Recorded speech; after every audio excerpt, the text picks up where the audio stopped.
आपके रूम में कोई दो जगह स्पीकर खुला हुआ है तो इको आ रही है पलट के, ऐसा है क्या? सर ये तो अकेले ही बैठा हूँ मैं तो कमरे में। हाँ, अभी बिल्कुल ठीक आ रही है। Now you continue. जी अभी ठीक है सर। अभी ठीक है सर।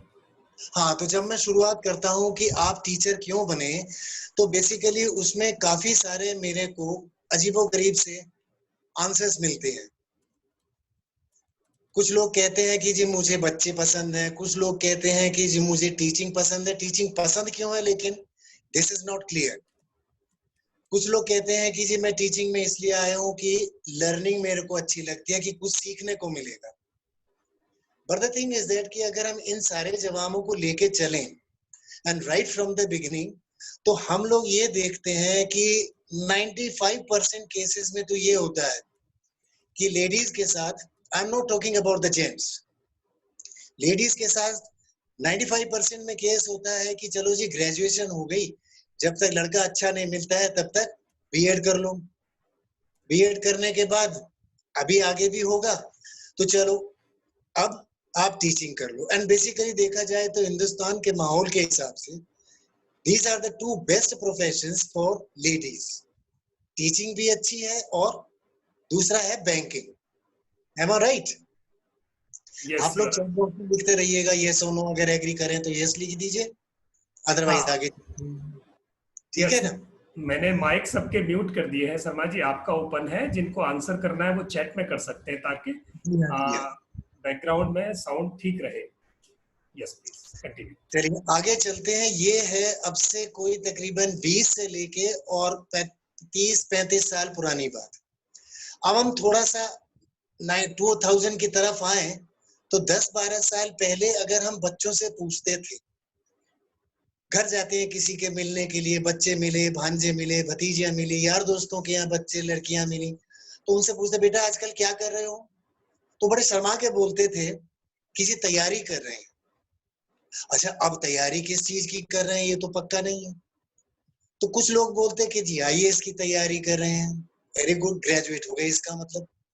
कुछ लोग कहते हैं कि जी मेडिकल की तैयारी कर रहे हैं एंट्रेंस की, कोई कहता है इंजीनियरिंग की करते हैं, कोई कहते हैं कि जी बीकॉम तो कर लिया है, सीए के एंट्रेंस की तैयारी करें।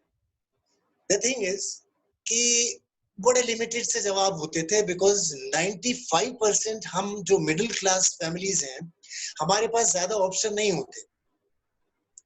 पापा चाचा ताऊ जी सब इंजीनियर हैं, तो हम लोग क्या करते थे, हम लोग जो फीडबैक लेते थे कि जी मैं इंजीनियर हूं तो मैं चाहता हूं कि बच्चा भी इंजीनियर हो। एक घर में मम्मी पापा दोनों डॉक्टर्स हैं तो कोशिश ये करते थे कि चलो लड़का है लड़की है ये भी डॉक्टर ही बन जाए तो आगे चल के हमारा हॉस्पिटल हो जाए, नर्सिंग होम हो जाए, कोई संभालने के लिए आगे रहेगा। दैट्स व्हाई डॉक्टर की फैमिली में उनको चाहिए डॉक्टर।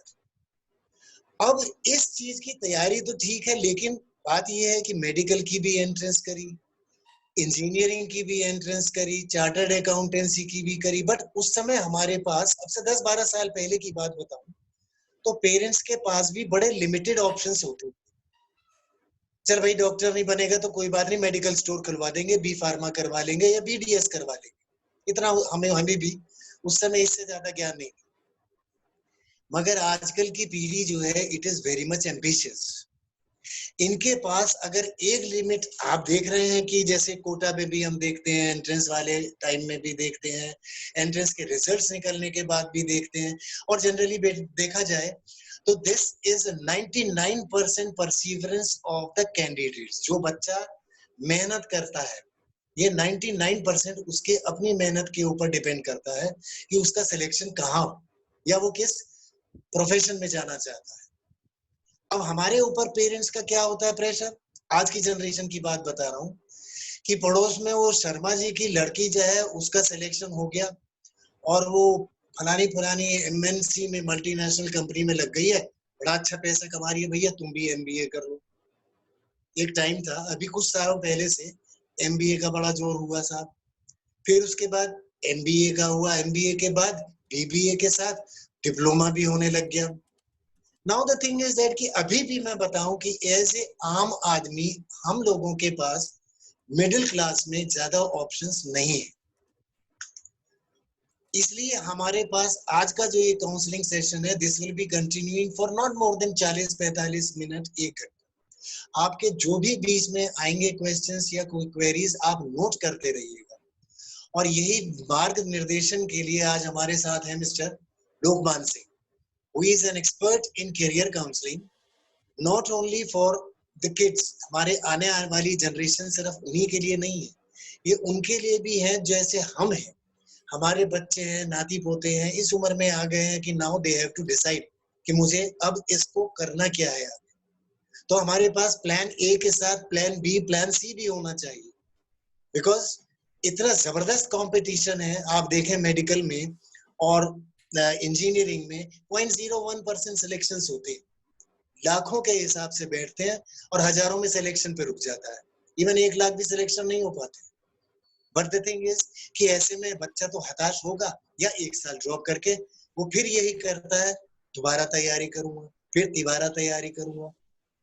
अभी हमारे साथ, मैं ज्यादा टाइम आपका नहीं लूंगा, and mister Lokman Singh is with us.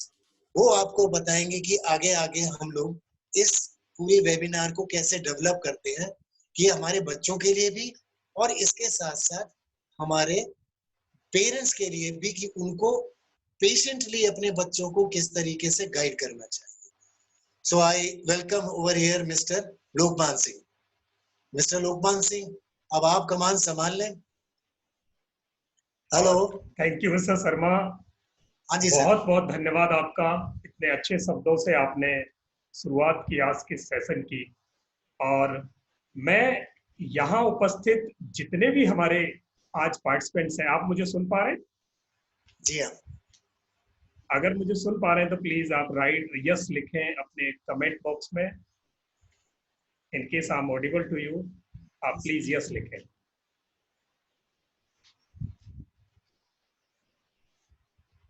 Yes, बहुत बढ़िया।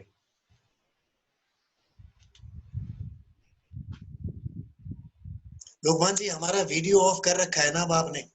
नहीं, आपके वीडियो ऑन है, आप अपने ऑफ उधर से ही कर सकते हैं। इधर से कर सकता हूँ, हम्म क्योंकि अब आपको सुनने में ज्यादा आनंद आना है। हम्म। जी। तो मैं आप सबको यहाँ बधाई देता हूँ, नमन करता हूँ आपको कि आपने अपने व्यस्त शेड्यूल में से और 1 घंटा निकालकर आज इस सेशन को सुनने के लिए यहाँ इकट्ठे हुए हैं। चाहे भले किसी के बुलाने से हुए, चाहे आप अपनी मर्जी से आए, पर आप आए, ये बहुत बड़ी बात है। और आज आप आए हो तो अब मेरी जिम्मेदारी बनती है कि मैं आपको यहाँ जो कुछ मैं जानता हूँ वो आपको यहाँ से कुछ ज्ञान पढ़ाकर भेजूं। तो आइए इस मुहिम को चलाते हैं दोस्तों आगे। आप के आज इस 1 घंटे के सेशन का फॉर्मेट ये रहेगा कि हम 40 मिनट तो जो टॉपिक मैं आज लेके आया हूँ, teachers can change the game, इस टॉपिक पे हम डिस्कस करेंगे। और फिर लास्ट के 20 मिनट हम आपस में क्वेश्चन आंसर करेंगे। आपकी जितनी भी क्वेरीज हैं उन क्वेरीज को लेंगे। तो इसको आज हम रादर मैं बोलूं और आप सुनो, बजाय इसके हम आपस में मैं बोलूं आप सुनो, आप बोले मैं सुनूं, और हम सब एक के ब्रेन स्टॉर्मिंग करते। एक ऐसा टॉपिक है जो किताबों में नहीं छपा हुआ, ये बुक्स में नहीं है, ये किसी करिकुलम में नहीं है, ये किसी सिलेबस में भी नहीं है। ये तो एक ब्रेन स्टॉर्मिंग है, एक चैलेंज है हमारे देश के लिए, हमारी जिंदगियों के लिए, पूरे एजुकेशन सिस्टम के लिए। तो इसे हम कैसे आगे लेके चलें, आइए इसे लेके चलते हैं कि कैसे हम टीचर्स एक गेम चेंजर बन सकते हैं। तो आर यू रेडी? अगर रेडी है तो लिखो यस। चैट में मुझे यस चाहिए, आपके जितने लोग हैं सबका यस लिखें, यस। अगर इस मुहिम को आगे बढ़ाने में, वाह ग्रेट, कुछ के तो यस में कई एस हैं, बहुत अच्छे। और आपको स्क्रीन दिखाई दे रही है? मुझे यस लिख के बता सकते हैं अगर आपको स्क्रीन दिखाई दे रही है तो। यस, बहुत बढ़िया। तो आइए अब हम चलते हैं आगे। दोस्तों आज की इस सेशन की जो मुहिम है उसका ऑब्जेक्टिव क्या है? वैसे मैं अगर आपको ये पूछूं कि आप क्या सोच के आए थे कि आज क्या होगा, आप प्लीज जल्दी से अपने चैट बॉक्स में लिखें कि आप क्या सोच के आए थे कि आज क्या होने वाला है।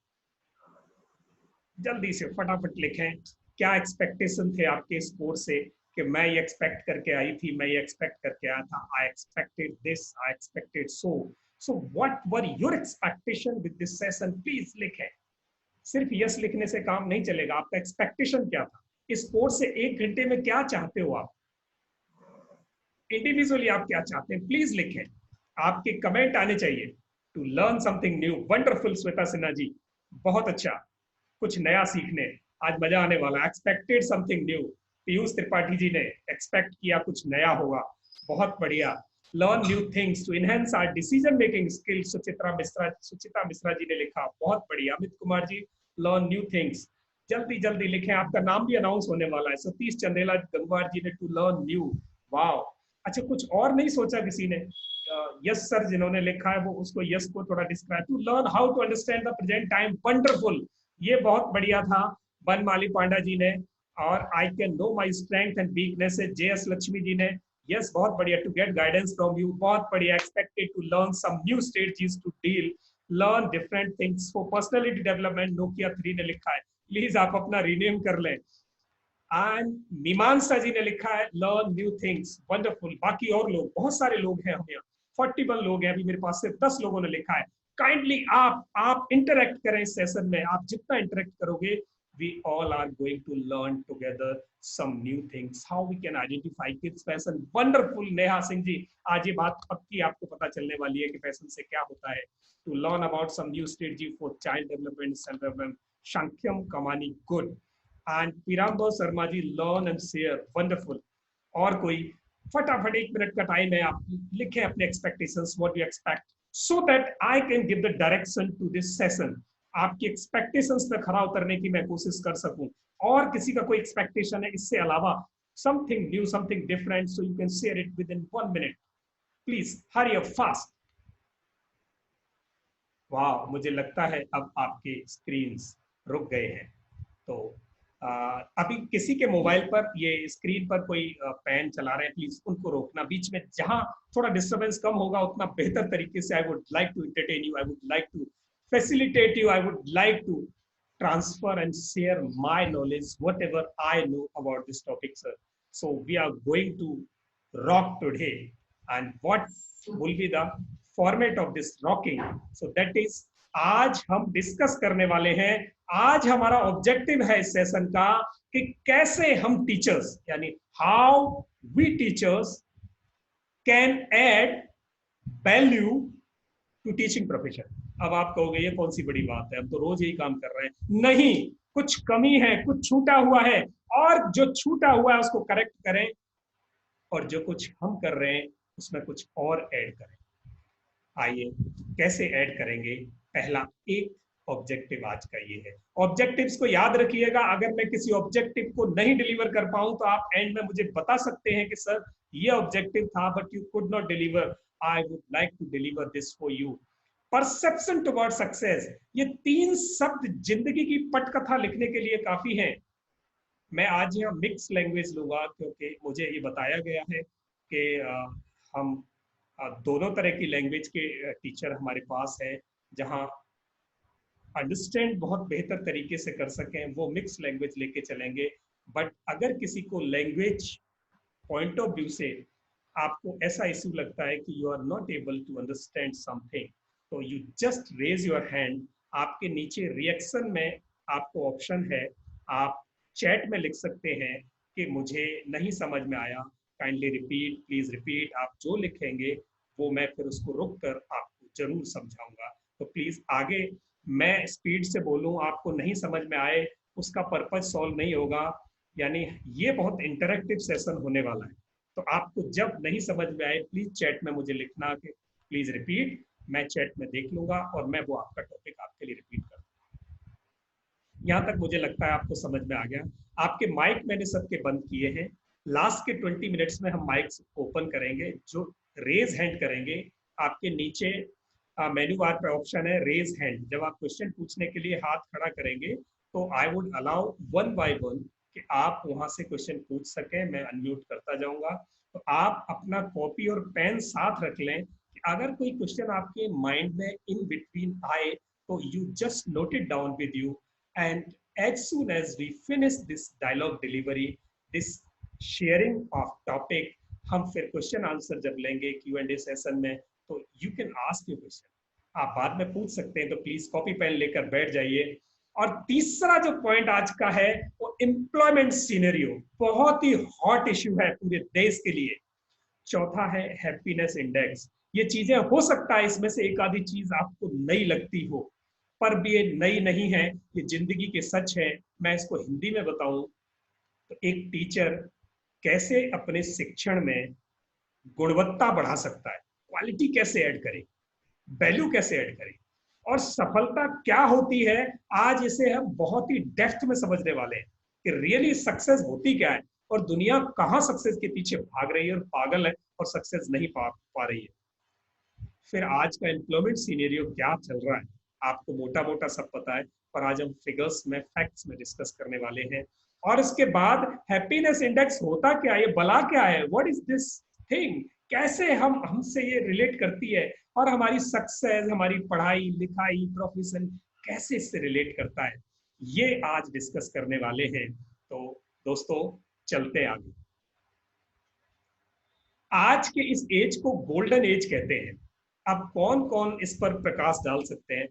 Who can tell me why this age, ये युग गोल्डन एज कहा जाता है? अगर आपकी कोई ओपिनियन है तो चैट में लिखें। इसको हम गोल्डन एज क्यों कहते हैं, ये गोल्डन एज क्यों है? लिखिए फटाफट, मुझे आपके इंटरेक्शन चाहिए। आप जितना इंटरेक्ट करोगे मैं उतना आगे बढ़ूंगा। जहां मुझे लगेगा इंटरेक्शन कम है, मैं आपसे अपील करूंगा, please interact, please interact. Yes, आज के इस एज को गोल्डन एज क्यों कहेंगे दोस्तों, बताइए? Because due to speedy development. Wonderful. Sakyam Kamani ji, बहुत अच्छा। अच्छा, आपका नाम जैसे ही मैं बोलता हूं और जितने भी हमारे पार्टिसिपेंट्स हैं उनमें जब आपका नाम अनाउंस होता है तो आपको अंदर से बड़ी अच्छी सी फीलिंग आती है, वाह मेरा नाम आया। तो अगर फ्री में एक लाइन लिख देने से आपका अनाउंसमेंट होता है रूम में, then it is so cheaper fame. आप लिखो ताकि आपको फीलिंग अंदर अच्छी आए, आपको एक्सपांसन फील हो हार्ट में, अच्छा मेरा नाम हुआ, like that. Because in this age we can easily polish ourselves. It is an age where one can interact globally as everybody have the chance to do what we want. Satish Chandra Gangwar ji, Piyush Tripathi ji, Shweta Sinha ji, Pirambar Sharma ji. अच्छा, कुछ लोग repeat हैं, वही interact कर रहे हैं, बाकी सब लोग प्लीज आप भी अपना समय दे रहे हो, आइए ओपन करो अपने आप को। और यहाँ कोई फर्क नहीं पड़ता आपने गलत जवाब दिया, गलत दो जवाब दो, बस आगे आओ। Because now services are accessible to large sections. Wow, great Margdarshan Guru. Because all types of resources are present. That's why we call it golden age. Nuzam, just I skipped the name और वो ऊपर चला गया, ये N से नाम था, Nuzammil. Wow, wonderful. ये आंसर सटीक बैठता है। In this age of globalization, the age of digitization, संख्यम जी ने, मलीना गांधी जी बहुत देर से इन्होंने एनरोल कर लिया था, अपने को ज्वाइन कर लिया था और बहुत देर से वेट कर रही थी। मैं सैल्यूट करता हूं मलीना जी आपको, because it is the age of invention, new thought, rapid development due to internet. Wow great Banmali Panda ji, as we have new technology. मैं आपके सबके सवाल सही हैं, अपने अपने कॉन्टेक्स्ट में सब सही कह रहे हैं। अब मैं इसको समराइज करूं, इसकी समरी ये है कि आज जितनी फैसिलिटी ह्यूमन बीइंग को धरती पर, इस प्लेनेट पर अवेलेबल है, इससे पहले कभी नहीं थी। नेवर इन द पास्ट इतनी फैसिलिटी कभी नहीं थी, और इतनी सिक्योरिटी कभी नहीं थी। Security in terms of food, in terms of availability, in terms of society. आज आप फ्रीली घूम सकते हो, इससे पहले कभी नहीं घूम सकते थे, डर होता था लुटने का, मारने का, मरने का। इससे पहले खाने को रोटी की पूर्ति नहीं होती थी। आज ये पीढ़ी, हम जिस पीढ़ी में जी रहे हैं, सबसे सुखी पीढ़ी कह सकते हो आप इसे, क्योंकि इसके बाद की पीढ़ियां वो नहीं पाएंगी जो आप पा रहे हो। जितने भी नेचुरल रिसोर्सेज आपके पास हैं, उतने अगली पीढ़ियों के पास नहीं होने वाले। तो ये पीढ़ी जो हमारी है, the generation which we are living और the age which we are living is the golden age. सब कुछ तो है, अवेलेबल है सब कुछ, सिर्फ आपको एफर्ट्स करने हैं और कुछ भी आप प्राप्त कर सकते हो। That is available in this globe, in this world, in this दुनिया। पूरी दुनिया में वो अवेलेबल है कि आप प्रयास करो, आप जो चाहे कर सकते हो।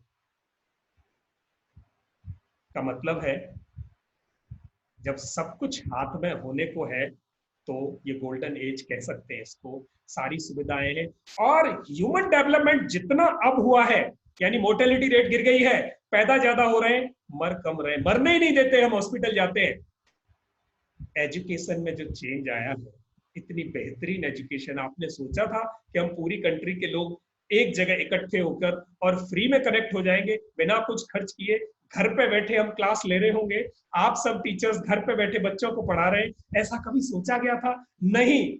तैयार ही नहीं थे टीचर लॉकडाउन से पहले कि कैसे ऑनलाइन की क्लास डिलीवर कर सकते हैं प्राइमरी क्लासेस को। How it is possible? बच्चे क्लास में कंट्रोल नहीं होते, हम उनको घर बैठ के कैसे कंट्रोल करेंगे? पर वो मिथ था, आज आप कंट्रोल कर पा रहे हैं। You are able to control, you are able to teach, you are able to transfer your knowledge और टेस्ट भी ले पा रहे हो। तो है ना गोल्डन एज? वंडरफुल। अब ये गोल्डन एज वाली बात तक यहां ठीक थी, पर आज के सेशन का जो मोटिव है वो अब शुरू होगा। यानी आपकी गोल्डन एज तो है, पर ये सिर्फ अच्छा अच्छा ही नहीं लाई, कुछ गड़बड़ भी आई है इसके साथ। और ये स्क्रीन देखने से आपको पता चल जाएगा कि ये क्या क्या गड़बड़ लेके आई है। वो भी कभी दुनिया में पहले नहीं हुआ जितना अब हो रहा है। वो क्या? अब आई ओपनिंग फैक्ट्स देखें आप। अब मैं सिर्फ एजुकेशन सिस्टम की बात करने जा रहा हूं। ओवरऑल ह्यूमैनिटी को जो हमने यूनिवर्सलाइज किया, उसको अब हम नैरो करके सिर्फ एजुकेशन सिस्टम पे बात करते हैं। दुनिया में बहुत एजुकेशन बढ़ गई, पढ़े लिखे बढ़ गए, ग्रेजुएट बढ़ गए, पोस्ट ग्रेजुएट बढ़ गए, बट एम्प्लॉयबिलिटी रेट गिर गया, काम नहीं है। 48.76% 2018 की सर्वे है कि एम्प्लॉयबिलिटी रेट इतनी है, यानी 51% सड़कों पे हैं लोग पढ़े लिखे। ये बात हमारी आंखें खोलने के लिए काफी है, रादर हमें पहले से पता है। यही नहीं, अब आगे देखना, असली करिश्मा अब आने वाला है। 46.21% स्टूडेंट्स वर फाउंड एम्प्लॉयबल, यानी 48.76% को तो नौकरी मिल सकती है, बट 46.21% स्टूडेंट हैं जो नौकरी करने के काबिल हैं। यानी जितनी नौकरियां हैं उनसे भी कम काबिलियत है।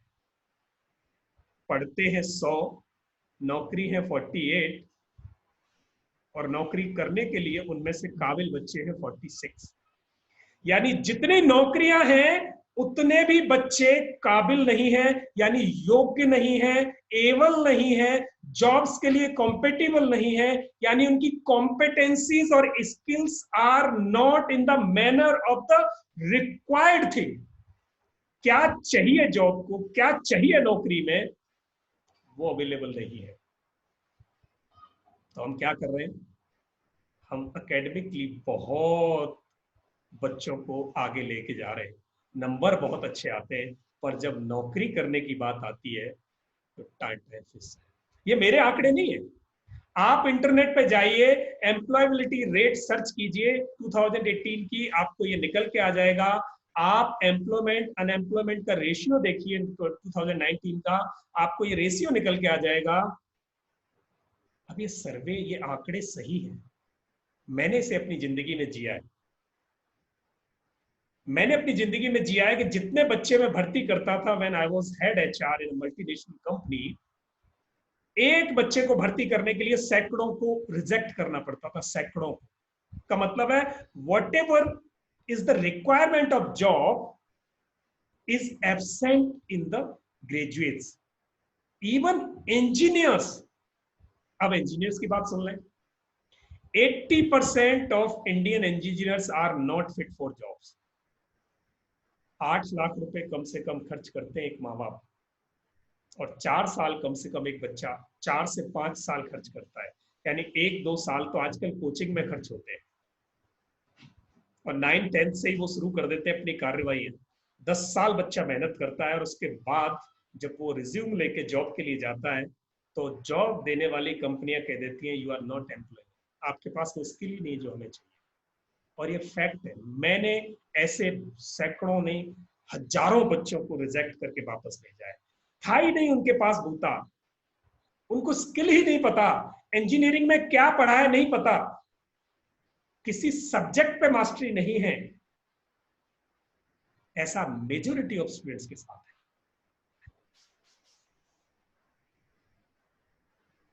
उसके बाद कंपटीशन इतना स्ट्रांग है दोस्तों कि बच्चे स्ट्रेस फील कर रहे हैं।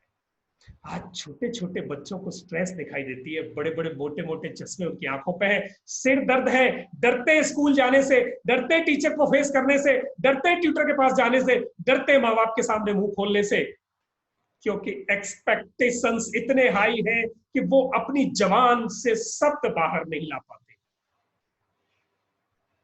ये मैं अपना अनुभव बता रहा हूं, आप भी अपने आसपास देखना, ऐसे उदाहरण, ऐसे वाकयात आपको जरूर मिलेंगे। और उसका आउटकम ये है कि हर 55 मिनट में एक बच्चा इस देश में सुसाइड अटेम्प्ट करता है। रेट सुसाइडल की इतनी है कि हर एक स्टूडेंट की बात कर रहा हूं, स्टूडेंट 55 मिनट में सुसाइड करता है। यानी एक दिन में कितने हुए? करीब 26-27 बच्चे। And that is due to this stress. Relationship में डिस्टेंस बढ़ रही है, सोशल डिस्टेंसिंग तो ये अब आया है कोरोना में, बट हम पहले से ही सोशल डिस्टेंसिंग हमने शुरू कर दिया है। एकेडमिक्स में इतने बिजी हैं बच्चे कि वो आए रिश्तेदारों को नमस्ते करना भी भूल जाते हैं। आप मानते हैं इस बात को? अगर मानते हैं तो यस लिखें। हम सो कॉल्ड एजुकेटेड लोग कहीं रिलेशनशिप्स में पीछे जा रहे हैं, एजुकेशन में हो सकता है नंबरों में आगे जाते हैं। अगर आप मेरी बात से एग्री हैं तो प्लीज यस लिखें। अगर आपको पूरा राइट है कि आप मेरी बात से डिसएग्री हो सके, ताकि आप मेरे से अपोजिट व्यू दे सकें, आप बिल्कुल देना। अगर आपको लगे कि मेरे व्यू से डिफरेंट व्यू आपके पास है तो please be honest with yourself and the community. जो हमारी आज प्रेजेंट है इस रूम में, आप जरूर देना अगर आपका व्यू डिफरेंट है। हम हैप्पीनेस इंडेक्स में हमारा देश कंसिस्टेंटली डाउन जा रहा है। ग्रोथ में हम डेवलपमेंट कर रहे हैं पर खुश नहीं है। जिसके पास पैसा है वो पैसे से खुश नहीं, जिसके पास सक्सेस है वो सक्सेस से खुश नहीं, जिसके पास फैसिलिटी है फैसिलिटी से खुश नहीं, जिसको गवर्नमेंट जॉब मिल गई he is not happy with that government job, जिसको प्राइवेट जॉब है he is not happy with the private job, जिसके पास छोटी कार है he is not happy with the छोटी कार, जिसके पास बड़ी कार है he is not happy with the बड़ी कार। हो क्या रहा है? पाकिस्तान और बांग्लादेश के लोग हमसे ज्यादा खुश हैं। आपको अचंबा होगा, they are really happier than us. उनका जो हैप्पीनेस इंडेक्स है, पूरी दुनिया का जो हैप्पीनेस इंडेक्स बनता है, उसमें वो 2 देश हमसे आगे हैं। रिसोर्सेज में हम उनसे आगे हो सकते हैं, ग्रोथ और डेवलपमेंट में हम उनसे आगे हो सकते हैं। पर आपको एक बात बता दूं, ग्रोथ और डेवलपमेंट दोनों फैक्टर होते हैं खुश होने के लिए। जिंदगी में जो कुछ करते हो आप खुश होने के लिए करते हो, अगर वही मिसिंग है तो धिक्कार है उस सारे डेवलपमेंट को जो हम कर रहे हैं। और ये बात मैं आपको क्यों सुना रहा हूं? क्योंकि आपकी और मेरी जिम्मेदारी बनती है। चेंज आपसे और मुझसे ही आना है, चेंज टीचिंग कम्युनिटी से आना है। और कैसे आना है बात करेंगे हम आगे। लाइफ के 7 एस्पेक्ट होते हैं, physical aspect, mental aspect, spiritual aspect, religious aspect, social aspect, financial aspect. इन सारे एस्पेक्ट्स पर बैलेंस डिस्टर्ब हो रहा है। अब हमारे बैलेंस नहीं है, कहीं ना कहीं डिस्टर्ब हो रहे हैं। ये जो डिस्टर्बेंस है, इसके रीजन क्या है और सॉल्यूशन क्या है? आज अगर आप चाहते हो कि इसको डिस्कस करें तो लिखो यस। यस बहुत लिखने पड़ेंगे आज आपको। जैसे कभी कभी सम्मेलन में ताली बजवाता है, वैसे मैंने आपसे यस लिखवाना है। प्लीज लिखो यस। अगर राजी हो तो वाह ग्रेट, बहुत बढ़िया। आपके जितने ज्यादा यस आएंगे मैं आपको उतने ज्यादा ज्ञान आज बांट के जाने वाला हूं। और ये ज्ञान नहीं है, जिंदगी की सच्चाई है। मैं आपको कोई ऐसी बात नहीं बताने वाला जो मैंने पढ़ी हो, सिर्फ पढ़ी हो। मैं आपको सिर्फ वो बताऊंगा जो मैंने जिंदगी में जी है। और ये उम्मीद करता हूं कि आप एक एक चीज को परखना, अगर आपको सच्ची लगे, अच्छी लगे, तो अपने साथ लेके जाना। और अगर आपको लगे झूठी है तो मुझे जवाब दे के जाना, इतनी हिम्मत रखना। क्योंकि मैं वो झूठ शायद फिर किसी आगे किसी को ना कह पाऊं, या फिर मैं उसे जांचूं कि मैंने ये बात कही तो क्यों कही। चलें आगे। अब एक और आई ओपनिंग फैक्ट आपके सामने। स्क्रीन आपको दिखाई दे रहा है? अगर स्क्रीन आपको दिखाई दे रहा है तो ये फैक्ट देखें आप।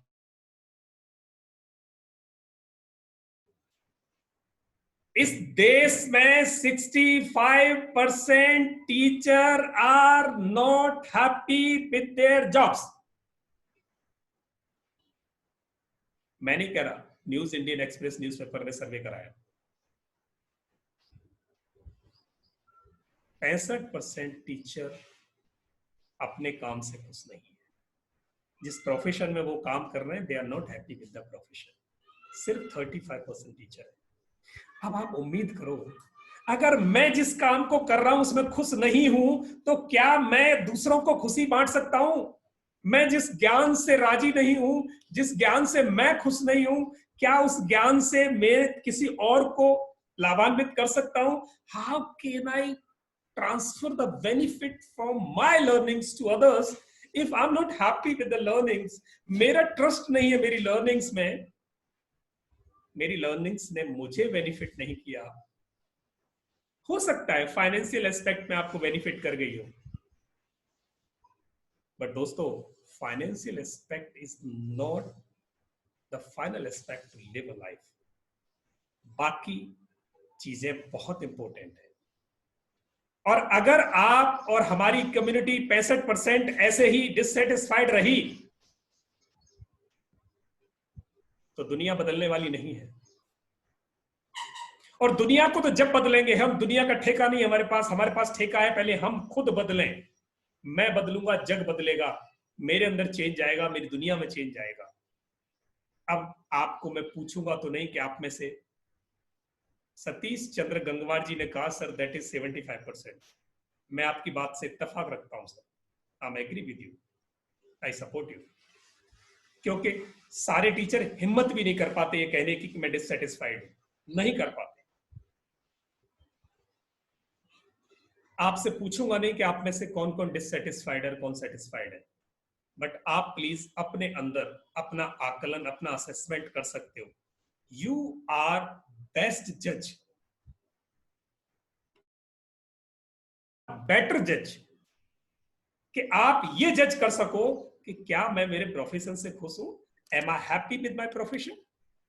M I satisfied whatever I am doing? क्या मैं कर रहा हूं, कर रही हूं, वो रियली मेरी जिंदगी का एम है, ऑब्जेक्टिव है, वो मुझे खुशी देता है, मुझे आनंद आता है? क्या मैं भूखे प्यासे बिना सोए भी टीचिंग कर सकती हूँ, कर सकता हूं? अगर है तो आप 35% में हो, और नहीं है तो आप 65 में हो। और मैं आपको एक बात बता दूं, अगर आप में से कोई भी 65 में अपने को मानता है, वो अपने आप के साथ, समाज के साथ, बच्चों के साथ, देश के साथ न्याय नहीं कर रहा। It is not justice with the society, with the country, with yourself. आप अपने साथ भी न्याय नहीं कर रहे। अब आपके मन में सवाल आता होगा, या पूरे 65% के मन में सवाल है, फिर क्या करें भाई? करनी तो नौकरी है, करना तो काम है, फिर हम करें क्या? Shalini Vyas ji, salary is only one aspect. Salary सिर्फ एक एस्पेक्ट है, मैं आगे बात करूंगा। डिससेटिस्फेक्शन का एस्पेक्ट सैलरी एक हो सकता है, उसके अलावा कई एस्पेक्ट है। मैंने बहुत से टीचर्स ऐसे देखे, दे आर गेटिंग गुड पे, दे आर गेटिंग गुड पे। गवर्नमेंट स्कूल्स में बहुत अच्छी सैलरी मिलती है उनको, बट गवर्नमेंट स्कूल के टीचर्स को, मैंने बहुत सारे टीचर्स को, गवर्नमेंट को अब्यूज करते देखा है कि गवर्नमेंट उनके साथ धोखा कर रही है। अब आप बता सकते हैं कि क्या गवर्नमेंट उनके साथ धोखा कर रही है, क्या इतना रिजल्ट आता है जितना गवर्नमेंट मेहनत कर रही है, जितना गवर्नमेंट दे रही है। ये एक डिबेट का विषय है, हम इसको नहीं छेड़ेंगे। बट मैं आपको ये कह सकता हूं कि आप अपने को असेसमेंट कर लो अभी तो इस पॉइंट पे कि आप इधर हो या इधर हो, नदी के इस पार हो कि नदी के उस पार हो। अब हम नदी को डिस्कस करेंगे कि आप कैसे इस पार से उस पार जा सकते हो। अगर आप चाहते हैं कि इस पार से उस पार जाएं तो लिखो यस। हम वेटिंग फॉर यस आगे बढ़ने से पहले। अगर आप जानना चाहते हो कि सेटिस्फाइड टीचर्स में क्या होता है तो भी यस लिख सकते हो। वेरी गुड, वंडरफुल, बहुत बढ़िया, बहुत अच्छे। आपकी यस मुझे मोटिव देती है, मुझे हौसला देती है आपकी यस, बहुत बढ़िया। आइए अब हम आगे समझते हैं।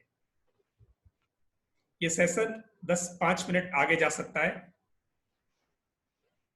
आपके पास टाइम हो तो मुझे देना, नहीं तो मैं इसको टाइम पर पूरा करूंगा। अब इसके रीजंस क्या हैं, आइए हम इनके रीजंस समझते हैं। Career and change scenario. अब मेरा एक सवाल है आपसे कि करियर क्या होता है। What do you mean by this career, please लिखें।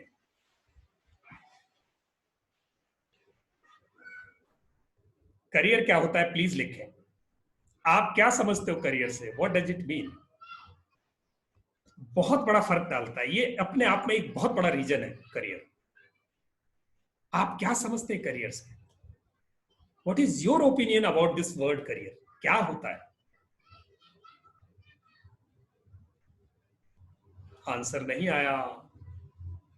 अगर हम इस रूम में there are more than 40 people, I would expect answer of this simple question, क्योंकि हम रोज करियर ही बना रहे हैं लोगों का। Career is a systematic approach to future intersection, ये लिखा पीयूष त्रिपाठी जी ने। पीयूष त्रिपाठी जी आपको मैं सैल्यूट करता हूं, आपने हिम्मत की लिखने की इतने बड़े रूम में से। Intersection of personal interest and societal requirement, Ravi Yadav ji wonderful. Satish ji बहुत इंटरेक्टिवली काम कर रहे हैं। Career is that give me happiness, wow, which earned our livelihood, our main aim, our whole life future depends on career, where we want to see ourselves with complete happiness. Wonderful. We want to live with something doing that. This is career. Muzammil ji, JS Lakshmi ji, wow, आप सब अच्छा लिख रहे हो। ये career की definition हो सकती है। Career is our happiness, an occupation undertaken by people to earn livelihood. Wow, great. Shakyam Kamani ji आपने बिल्कुल सही लिखा है, career is a way to achieve my goal, ये भी बिल्कुल सही है। द प्रोग्रेस एंड एक्शन बिल्कुल सही है। आप सब सही लिख रहे हैं, आप सब सही लिख रहे हैं। अब मैं इसको समराइज करता हूं। करियर वो होता है जो दो काम करता है लाइफ में। दो काम, एक तो ऐसा करियर जिसे आप अपना लिवलीहुड कमाने के लिए लंबे समय तक लाइफ में ऑप्ट करें, और दूसरा आप अपनी प्रोस्पेरिटी और ग्रोथ के लिए अपनाएं। हर जिंदगी को अपना गुजारा करने के लिए कोई ना कोई रास्ता चाहिए होता है। एक तो वो रास्ता जो आपने अपनी जिंदगी का गुजारा करने के लिए, अपने परिवार का गुजारा करने के लिए, लिवलीहुड अर्निंग के लिए आपने लिया, और दूसरा आपने बिल्कुल सही लिखा, मार्गदर्शन गुरु पैशन को ऐड किया है। मैं पैशन को बिल्कुल बिल्कुल सही मानता हूं। एक तो वो जो आपने अपना लिवलीहुड अर्न करने के लिए, और दूसरा वो जो लिवलीहुड अर्न करने के बाद भी आप रुकते नहीं हो, बढ़ते ही जाते हो। डॉक्टर ने हॉस्पिटल बना लिया, पैसा कमा रहा है, पर फिर भी कमाते ही जा रहा है। सिर्फ लिवलीहुड के लिए नहीं है, ग्रोथ के लिए भी है।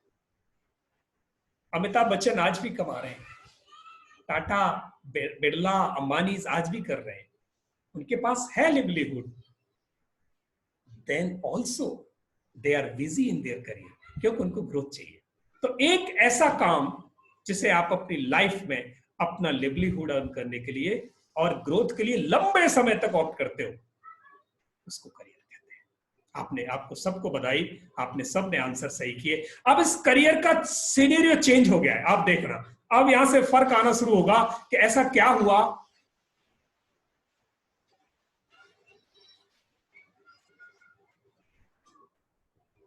स्टडीज ये फैक्ट बताती हैं कि हमारे देश में करियर्स का, यानी ये जो टीचर 75% या 65% जिनकी हम बात कर रहे हैं, हम भी स्टूडेंट ही थे। और जब हमारे करियर में चेंज आया तो देखना कैसे आया। फैक्ट्स ये कहते हैं कि हमारे पेरेंट्स इंडिया में 51% पेरेंट्स ऐसे हैं जो बहुत हाई एक्सपेक्टेशन रखते हैं बच्चों से, बहुत हाई एक्सपेक्टेशन। यानी वो एक्सपेक्टेशन रखते हैं जो अपनी जिंदगी में वो खुद नहीं कर पाए, वो काम अपने बच्चों से कराना चाहते हैं। अगर मेरी बात को आप सपोर्ट करते हैं तो यस लिखो। क्या माँ बाप ये नहीं चाहते कि वो जो नहीं कर पाए, जो कसक उनकी जिंदगी में रह गई, वो अपने बच्चों में देखना चाहते हैं? अगर मैं डॉक्टर नहीं बना तो मेरा बच्चा बने, मैं इंजीनियर नहीं बना मेरा बच्चा बने, मैं वकील नहीं बना मेरा बच्चा बने, मैं आईएएस नहीं बना मेरा बच्चा बने। और ये पहली एक्सपेक्टेशन बच्चों की जिंदगी में जहर घोलना शुरू कर देती है। माँ बाप बच्चों के दुश्मन नहीं होते, चहेते होते हैं।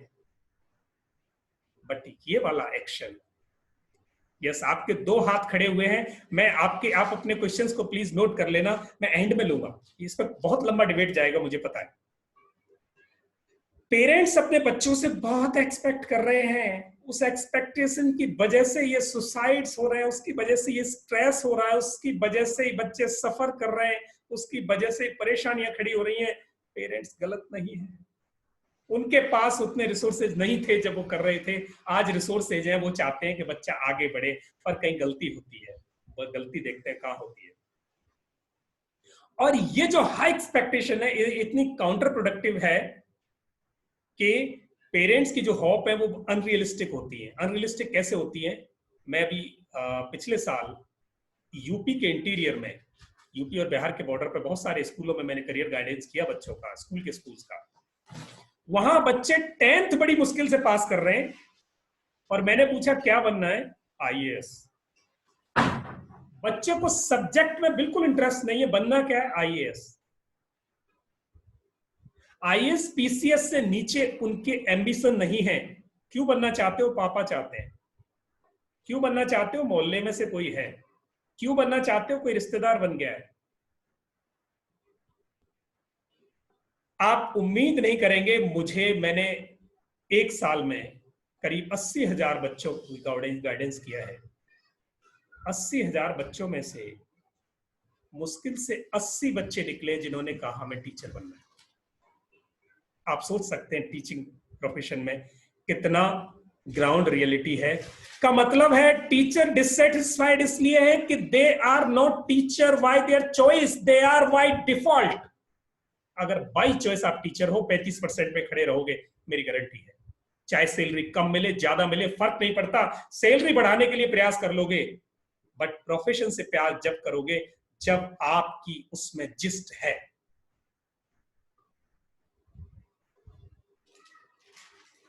अब ये जो एक्सेसिव पेरेंटल एस्पायरेशन है, जो अपने बच्चों से बहुत ज्यादा उम्मीद कर रहे हैं, ये जहर घोल रही है जिंदगियों में, जहर घोल रही है।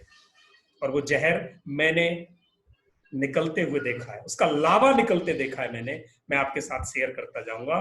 कोटा में, सीकर में आप जाके हालत देखो, बच्चे रोते हैं। काउंसलर्स की इतनी डिमांड है वहां कि वहां जाने के बाद पता चलता है बच्चे को कि मैं घोड़ों के बीच में आ गया हूं और अब यहां नहीं चल पा रहा। पर माँ बाप को मना नहीं कर सकूंगा क्योंकि उन्होंने किसी से 2 लाख रुपए उधार लेके मेरी कोचिंग करवाई है।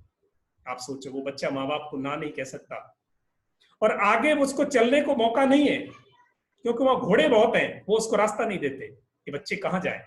माँ बाप ने कभी सोचने की भी कोशिश नहीं की कि मेरा बच्चा क्या कर सकता है। मैं सारे माँ बाप की बात नहीं कर रहा, मैं मेजोरिटी में बात कर रहा हूं जहां जहां ये प्रॉब्लम आ रही है। अगर आप मेरे से इस बात से एग्री हैं तो यस लिख सकते हैं प्लीज। देखिए होता क्या है बच्चे के साथ।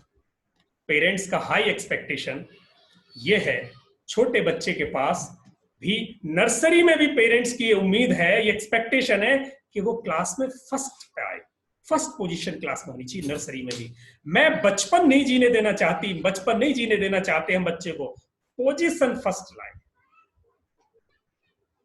छोटे से बच्चों पर इतना जुल्म, मैं बिल्कुल सही कह रहा हूं, आप मेरे से बहुत सारे लोग इत्तेफाक रखते होंगे इस बात से। छोटे छोटे बच्चों से आपके पास पीटीएम में जब पेरेंट्स आते हैं, आप देख लें छोटी छोटी क्लासेस के माँ बाप क्या एक्सपेक्टेशन लेके आते हैं बच्चों से, जो भी बस खिलना शुरू हुए, जो अभी बेचारे बस अभी उनका गुल खिलना शुरू हुआ है। आपके बहुत सारे कमेंट्स मुझे आ रहे हैं, आई एम रियली हैप्पी।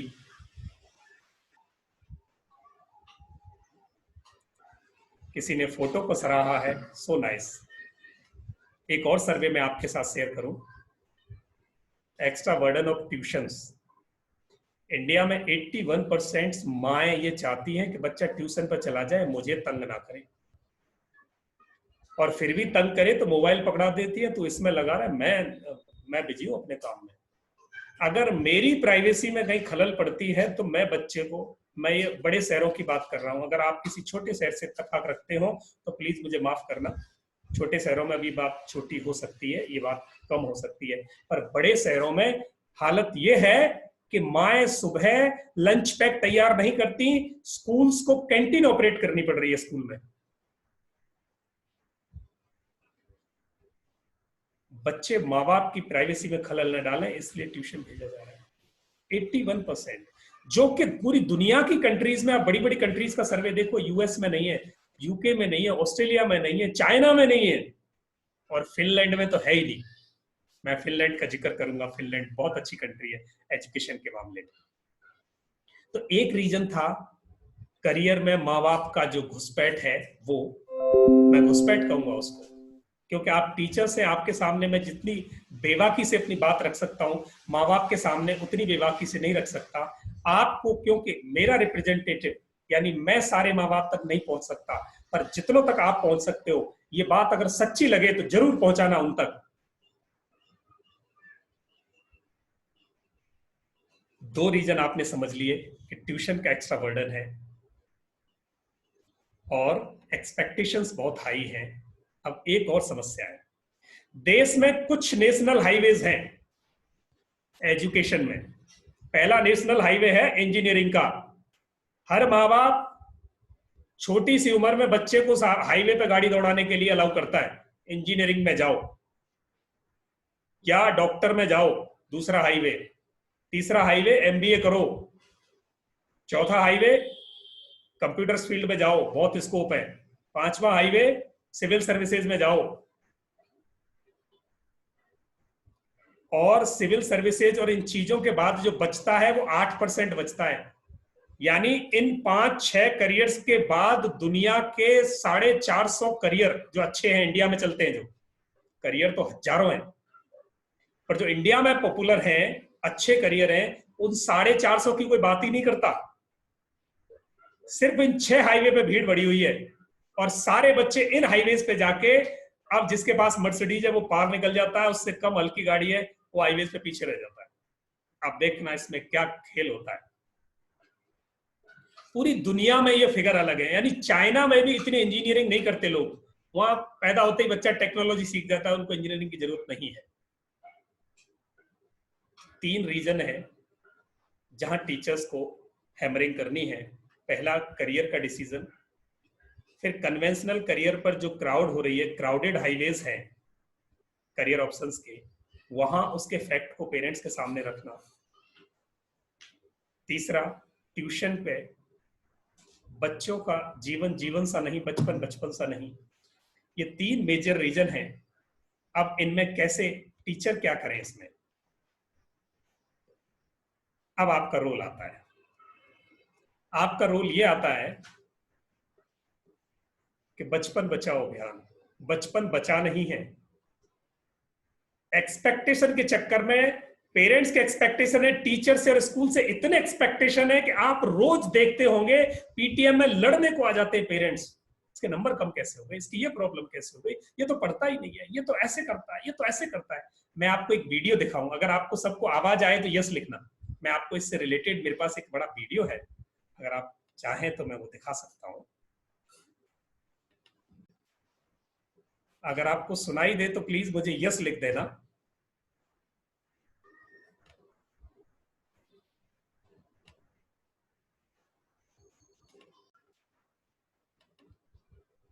सन, मेरे को इसी चीज का डर था। इतना टीचर मैं आपको बता नहीं सकती हूँ, इसको सुबह उठा के मैं रोज पढ़ने को बोलती हूँ लेकिन नहीं पढ़ता है। मेरे को तो इतना टेंशन होता है इसका। रोज सुबह मैं उठती हूँ और ये उधर बैठा रहता है। मेरे को तो समझ भी नहीं आता, इतना कंपटीशन है वर्ल्ड में। He is getting better every year, which is a good sign. Don't worry. कैसे हो सकता है बेटर? नहीं, आपको कुछ गलतफहमी हो रही है। मेरे को क्या है, फालतू का टेंशन हो रहा है क्या? मैं रोज सुबह इसको बिठाती हूँ टेबल्स लिखने के लिए, बेटर हो ही नहीं सकता। रोज 7 लिख के आता है टीचर। मैं आपको बोलती हूँ मेरे लाइफ में इतना स्ट्रेस है ना इसके वजह से। एवरी शनिवार मैं फास्ट करती हूँ, मैं सुबह से रात तक कुछ नहीं खाती हूँ। एवरी ट्यूसडे मैं चप्पल के बिना चल के सिद्धिविनायक तक जाती हूँ।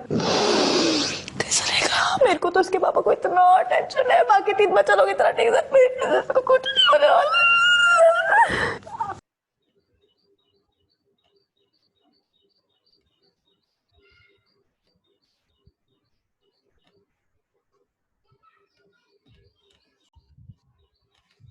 His English marks have really dipped. English marks dipped, huh?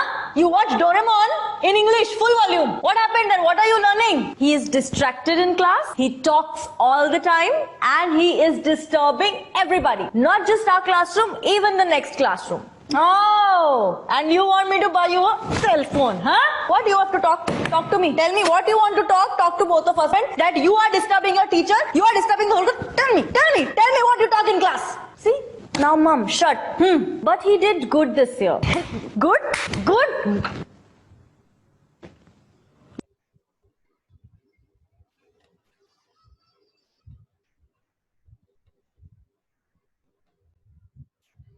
ये बड़े रियल फैक्ट है कि आपके पीटीएम का पार्ट ऐसा होता होगा, और अगर ऐसा होता है तो प्लीज लिखें अगर आपको ऐसा देर सवेर अगर मिलना है, पीटीएम्स में ऐसा कोई एक्सपीरियंस आपको मिलता है। हाँ यस प्लीज, वीडियो आपको शेयर करेंगे।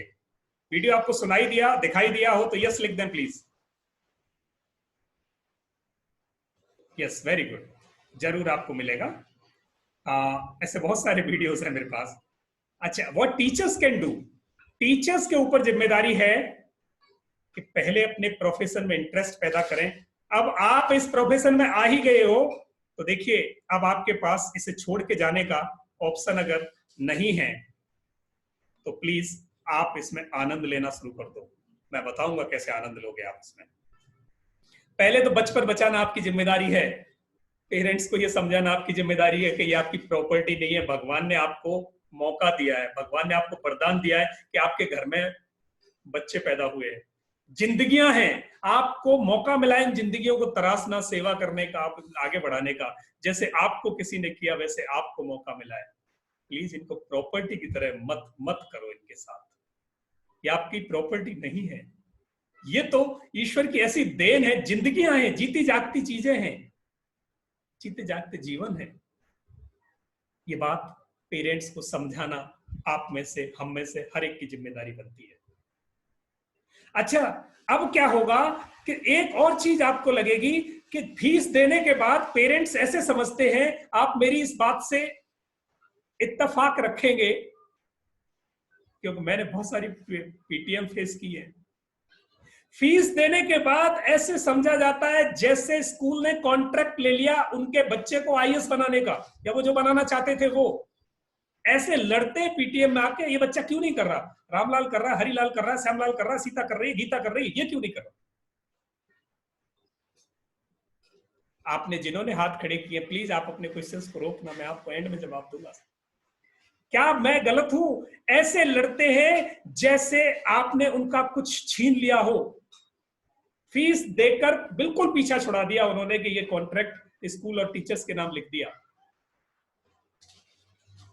आपकी जिम्मेदारी है और आप ही समझते हो कि आप अकेले एक जिंदगी को बेहतर नहीं बना सकते जब तक कि वो 18 घंटे जहां रहता है माँ बाप के पास, वहां से जो सीखता है वो सीख को टीचर मिटा भी नहीं सकता। 18 घंटे में माँ बाप कहते कुछ और हैं, करते कुछ और हैं। There is a difference between their walk and talk. वो जो करते हैं वो कहते नहीं, जो कहते हैं वो करते नहीं। और बच्चा क्या सीखता है? एक्शंस। वर्ड्स पे कभी नहीं जाता। इधर मत जाना, उधर ही जाएगा। ये मत खाना, वो ही खाएगा। टीवी मत देखना, टीवी देखेगा। मोबाइल मत लेना, मोबाइल ही लेगा। झूठ मत बोलना, झूठ ही बोलेगा। जिस चीज की वो मना करेंगे वो ही करेगा, क्योंकि एक्शंस में तो वो देख रहा है कि आप डेमोन्स्ट्रेट कर रहे हो दिन रात। तो हम टीचर्स को क्या करना है, हमें स्टेक होल्डिंग बढ़ानी है, यानी उन पेरेंट्स को भी काम देना है। जैसे ही वो आपसे लड़ने आए उससे पहले उनके पास इतना काम हो और उसकी जवाबदारी आप पूछ लें, कल मैंने डायरी में लिख के भेजा था, आपने करके भेजा? नहीं भेजा तो क्यों नहीं भेजा? आप मेरे से कैसे पूछ सकते हैं ये बात? मैं आपको रोज कह रही हूं, आप फोन करके कहो ये बच्चा यहाँ कमजोर है, इसको घर में ये करवाओ। आप दो काम पेरेंट्स को, बच्चों को देते हो, पेरेंट्स को दो। उनको स्टेक होल्डिंग बढ़ा दो उनकी उनकी एजुकेशन में, उनकी स्टडीज में। आप जैसे ही स्टेक होल्डिंग बढ़ा देंगे, देखना वो आपकी इज्जत करना शुरू कर देंगे, आपसे लड़ाई कम करना शुरू कर देंगे। अभी तक आपने उनको इन्वॉल्व नहीं किया, जितनी ज्यादा इन्वॉल्वमेंट करनी है। पेरेंट्स की जिम्मेदारी 3 गुना ज्यादा होती है। 18 घंटे बच्चा उनके पास रहता है, 6 घंटे आपके पास रहता है। आपके पास बहुत सारा सिलेबस है उसे पढ़ाने के लिए, वो वहां पढ़ाते नहीं, सिर्फ करें, बच्चा अपने आप सीखेगा। उनको कुछ नहीं करना घर में, उनको अपने कंडक्ट्स में वो इंप्रूव ले आना है जो इंप्रूवमेंट वो बच्चे में चाहते हैं। ये आप थोड़ा सा फैसिलिटेट करना शुरू कर दो, देखना चेंज होना शुरू हो जाएगा। और चौथा काम, जिसे आज हम अगले 10 मिनट में डिस्कस करने वाले हैं, जिससे बच्चों की जिंदगियां खराब हो रही है, right fit career guidance. Expectations पे करियर गाइडेंस नहीं होना चाहिए, रियलिटी और ग्राउंड्स पे करियर गाइडेंस होना चाहिए बच्चों का। और आज ये टीचर्स ये सोच लें, सुन लें, समझ लें, हम सबकी ये समझने का मौका है, हम सबका ये समझने की बारी है, हम सबका ये समझने का दौर आ गया है कि सिर्फ किताबों की पढ़ाई से जिंदगियां सफल नहीं हो सकती, सिर्फ अच्छे मार्क्स लाने से जिंदगियां सफल नहीं हो सकती। मैं आपको बता दूं, एक लड़का थ्रू आउट फर्स्ट क्लास था, यूएस में सॉफ्टवेयर इंजीनियर लगा, जिसने कभी भी फर्स्ट क्लास से नीचे कुछ देखा ही नहीं था। वहां उसकी जॉब चली गई क्योंकि कंपनी ने छटनी की और कुछ लोगों की जॉब चली गई। जॉब जाने के बाद उस बच्चे के पास 3 महीने तक तो जो पैसा था वो खाया, उसके बाद उस बच्चे ने सुसाइड कर लिया। यूएस गवर्नमेंट ने रिसर्च की, मैं इसको बहुत शॉर्ट में बता रहा हूं आपको, यूएस गवर्नमेंट किसी भी डेथ को छोड़ती नहीं है। रिसर्च की ऐसा क्यों हुआ, पता चला इस बच्चे ने हमेशा अच्छे अच्छे नंबर, अच्छी अच्छी जिंदगी, सब अच्छा अच्छा देखा है, फेलियर का मुंह इसने कभी देखा ही नहीं। हल्की चीजें कभी जिंदगी में फील ही नहीं की, फेस ही नहीं की, एक्सपीरियंस ही नहीं की कि कभी मुसीबत आ जाए उससे कैसे निकले। बच्चों को जरूरत है, आज अगर लॉकडाउन में हमने नहीं सीखा होता कि बिना पिज्जा के, बिना गुलाब जामुन के, बिना समोसे के भी रहा जा सकता है, तो रह पाते क्या? किसी को जरूरत नहीं पड़ी आज तक। आप बच्चों को वो सिखाएं, पेरेंट्स को कहो कि उनको लाइफ स्किल्स पे लाएं। ये भी हमारी जिम्मेदारी बनती है, सिर्फ किताबें नहीं। किताबों में लाइफ स्किल्स के बारे में पढ़ाया जा सकता है, पर उसको कंडक्ट में, आदतों में, व्यवहार में लाने के लिए पेरेंट्स और टीचर्स दोनों की पार्टनरशिप जरूरी है। ये बात मैं हवा में नहीं कह रहा, अनुभव की बात कह रहा हूं। वक्त आ गया है, आगे वाली जनरेशंस को इनकी जरूरत पड़ेगी। आजकल वो जनरेशंस हवा में भाग रही हैं, उनको ग्राउंड पे लाना होगा। अब राइट करियर गाइडेंस क्या होता है, आज के टॉपिक पे हम बात करते हैं। पढ़ाई का उद्देश्य, जिन्होंने बीएड किया उनको पता है, पढ़ाई का उद्देश्य ज्ञान प्राप्त करना नहीं होता, मन को स्किलफुल बनाना होता है, व्यक्तित्व को स्किलफुल बनाना होता है। जो पढ़ा वो व्यवहार में आए, तब पढ़ाई का उद्देश्य पूरा होता है। वो कर्तव्य में उतरे, वो आदतों में उतरे, तब पढ़ाई का उद्देश्य पूरा होता है। और हम क्या कर रहे हैं, इंफॉर्मेशन को पंप कर रहे हैं खोपड़ी में, और फिर उसकी वोमिटिंग करा रहे हैं आंसर सीट पे। जिसने अच्छी वोमिट कर दी, अच्छे मार्क्स, वो सक्सेस है। जो नहीं कर पाया वो फेलियर है या फिशड्डी है। ये गेम हमारा और माँ बाप का चलता जा रहा है। इस गेम से बाहर आना होगा, क्योंकि इस गेम को लेने के बाद बच्चे जिंदगी में किसी भी सफल पोजीशन पर पहुंच जाएं, खुश नहीं रहते। तो खुश कब रहेंगे? खुश जब रहेंगे जब वो अपनी मर्जी के हिसाब से काम करें, अपनी क्षमताओं के हिसाब से काम करें, अपना करियर ऐसा करें, अपना काम ऐसा करें। अगर आपको टीचिंग पसंद है और आपको रोटी ना मिले एक दिन, एक टाइम, और आपको टीचिंग पसंद है, तो आप करते रहोगे, आप शिकायत नहीं करोगे, क्योंकि आप अपनी पसंद का काम कर रहे हो। और अगर आपको प्रोफेशन पसंद नहीं है, काम पसंद नहीं है, आपको गुलाब जामुन भी मिले वहां, खुश नहीं होंगे आप। तो का मतलब है जिंदगी में जो काम, जो प्रोफेशन तय हो, वो आपके हिसाब से, बच्चे के हिसाब से हो, बच्चे की क्षमताओं के हिसाब से हो। आज इस बात को हम डिस्कस करने वाले हैं। आइए, अगर इस बात को समझना चाहते हैं तो यस लिखें कि कैसे बच्चे को क्षमताओं के हिसाब से उसके करियर का निर्धारण हो, कैसे बच्चे सही दिशा में जाएं ताकि वो सफल बने और वो सुखी बने। सुखी जब बनेंगे वो जब सही मन का काम करेंगे। और अगर मन का काम नहीं मिला तो मैंने ऐसे ऐसे लोग भर्ती किए मेरी जिंदगी में नौकरियों में, जिनको 5-5 लाख रुपए तनख्वाह महीने की मैंने दी है। पर 5 लाख रुपए महीने की तनख्वाह वाला आदमी शाम को घर बिना दारू के ठेके के होते हुए नहीं जा सकता था, क्योंकि स्ट्रेस झेलने का बूता उसने ना माँ बाप से सीखा, ना उसने कभी कॉलेज में स्कूल से सीखा कि वो जो स्ट्रेस आती है जब बेमन का काम करते हैं, बिना पसंद का काम करते हैं और वही काम 8 घंटे रोज करते हैं, तो मुंह लटका के काम पे आते हैं। जैसे आप में से भी कई टीचर सुबह जाते होंगे और अगर आपको काम पसंद है और बच्चे ने नमस्ते कर दी तो बड़े खुश हो गए। बच्चे ने एक बार किया, आपने 3 बार, नमस्ते बेटा, नमस्ते, good morning, good morning, good morning मेरे बच्चा, गुड मॉर्निंग, गुड मॉर्निंग। और कुछ टीचर देखे होंगे, किसी ने गुड मॉर्निंग कर दी बच्चे ने तो टेढ़ी निगाह से, अच्छा गुड मॉर्निंग, का मतलब है यू आर नॉट हैप्पी। वो बच्चे की हो सकता है कई गलती हो, पर अब तो वो विश कर रहा है आपको, खुश मन से पॉजिटिव एनर्जी फेंक रहा है। आपको पॉजिटिवली लेना चाहिए, बट नो, मैं पहले से ही नेगेटिव हूं, पॉजिटिविटी कैसे ले सकता हूं? आई am not happy with my profession. आप समझना। तो वो चीज बच्चे को डिसाइड हो, उस काम में बच्चा जाए। अगर आप में से, हम में से सारे टीचर बाय चॉइस टीचर बने होते तो आज हमारे चेहरों की खिलखिलाहट कुछ अलग ही होती। आज ये 75% 65% का खेल नहीं होता। तो क्या करते हैं माँ बाप, क्या करते हैं बच्चे भी, क्या करते हैं, रामलाल पटवारी लग गया, मैं भी पटवारी लगूंगा। पड़ोस के गांव का आदमी आईएएस बन गया, मैं भी आईएएस बनूंगा। अरे उसमें खूबियां क्या थी, उसमें गुण क्या थे, उसमें आईएएस के गुण थे,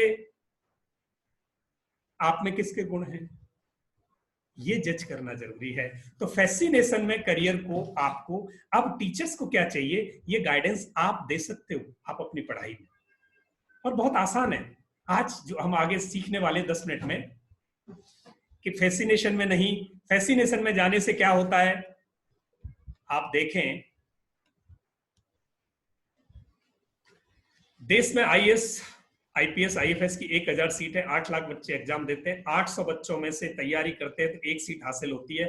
एक बच्चे के पास अगर इतना बूता है कि वो 799 को टंगड़ी मार के पछाड़ सकता है, if one can ahead him और herself then other 799, then only he or she will secure 1 seat in civil services।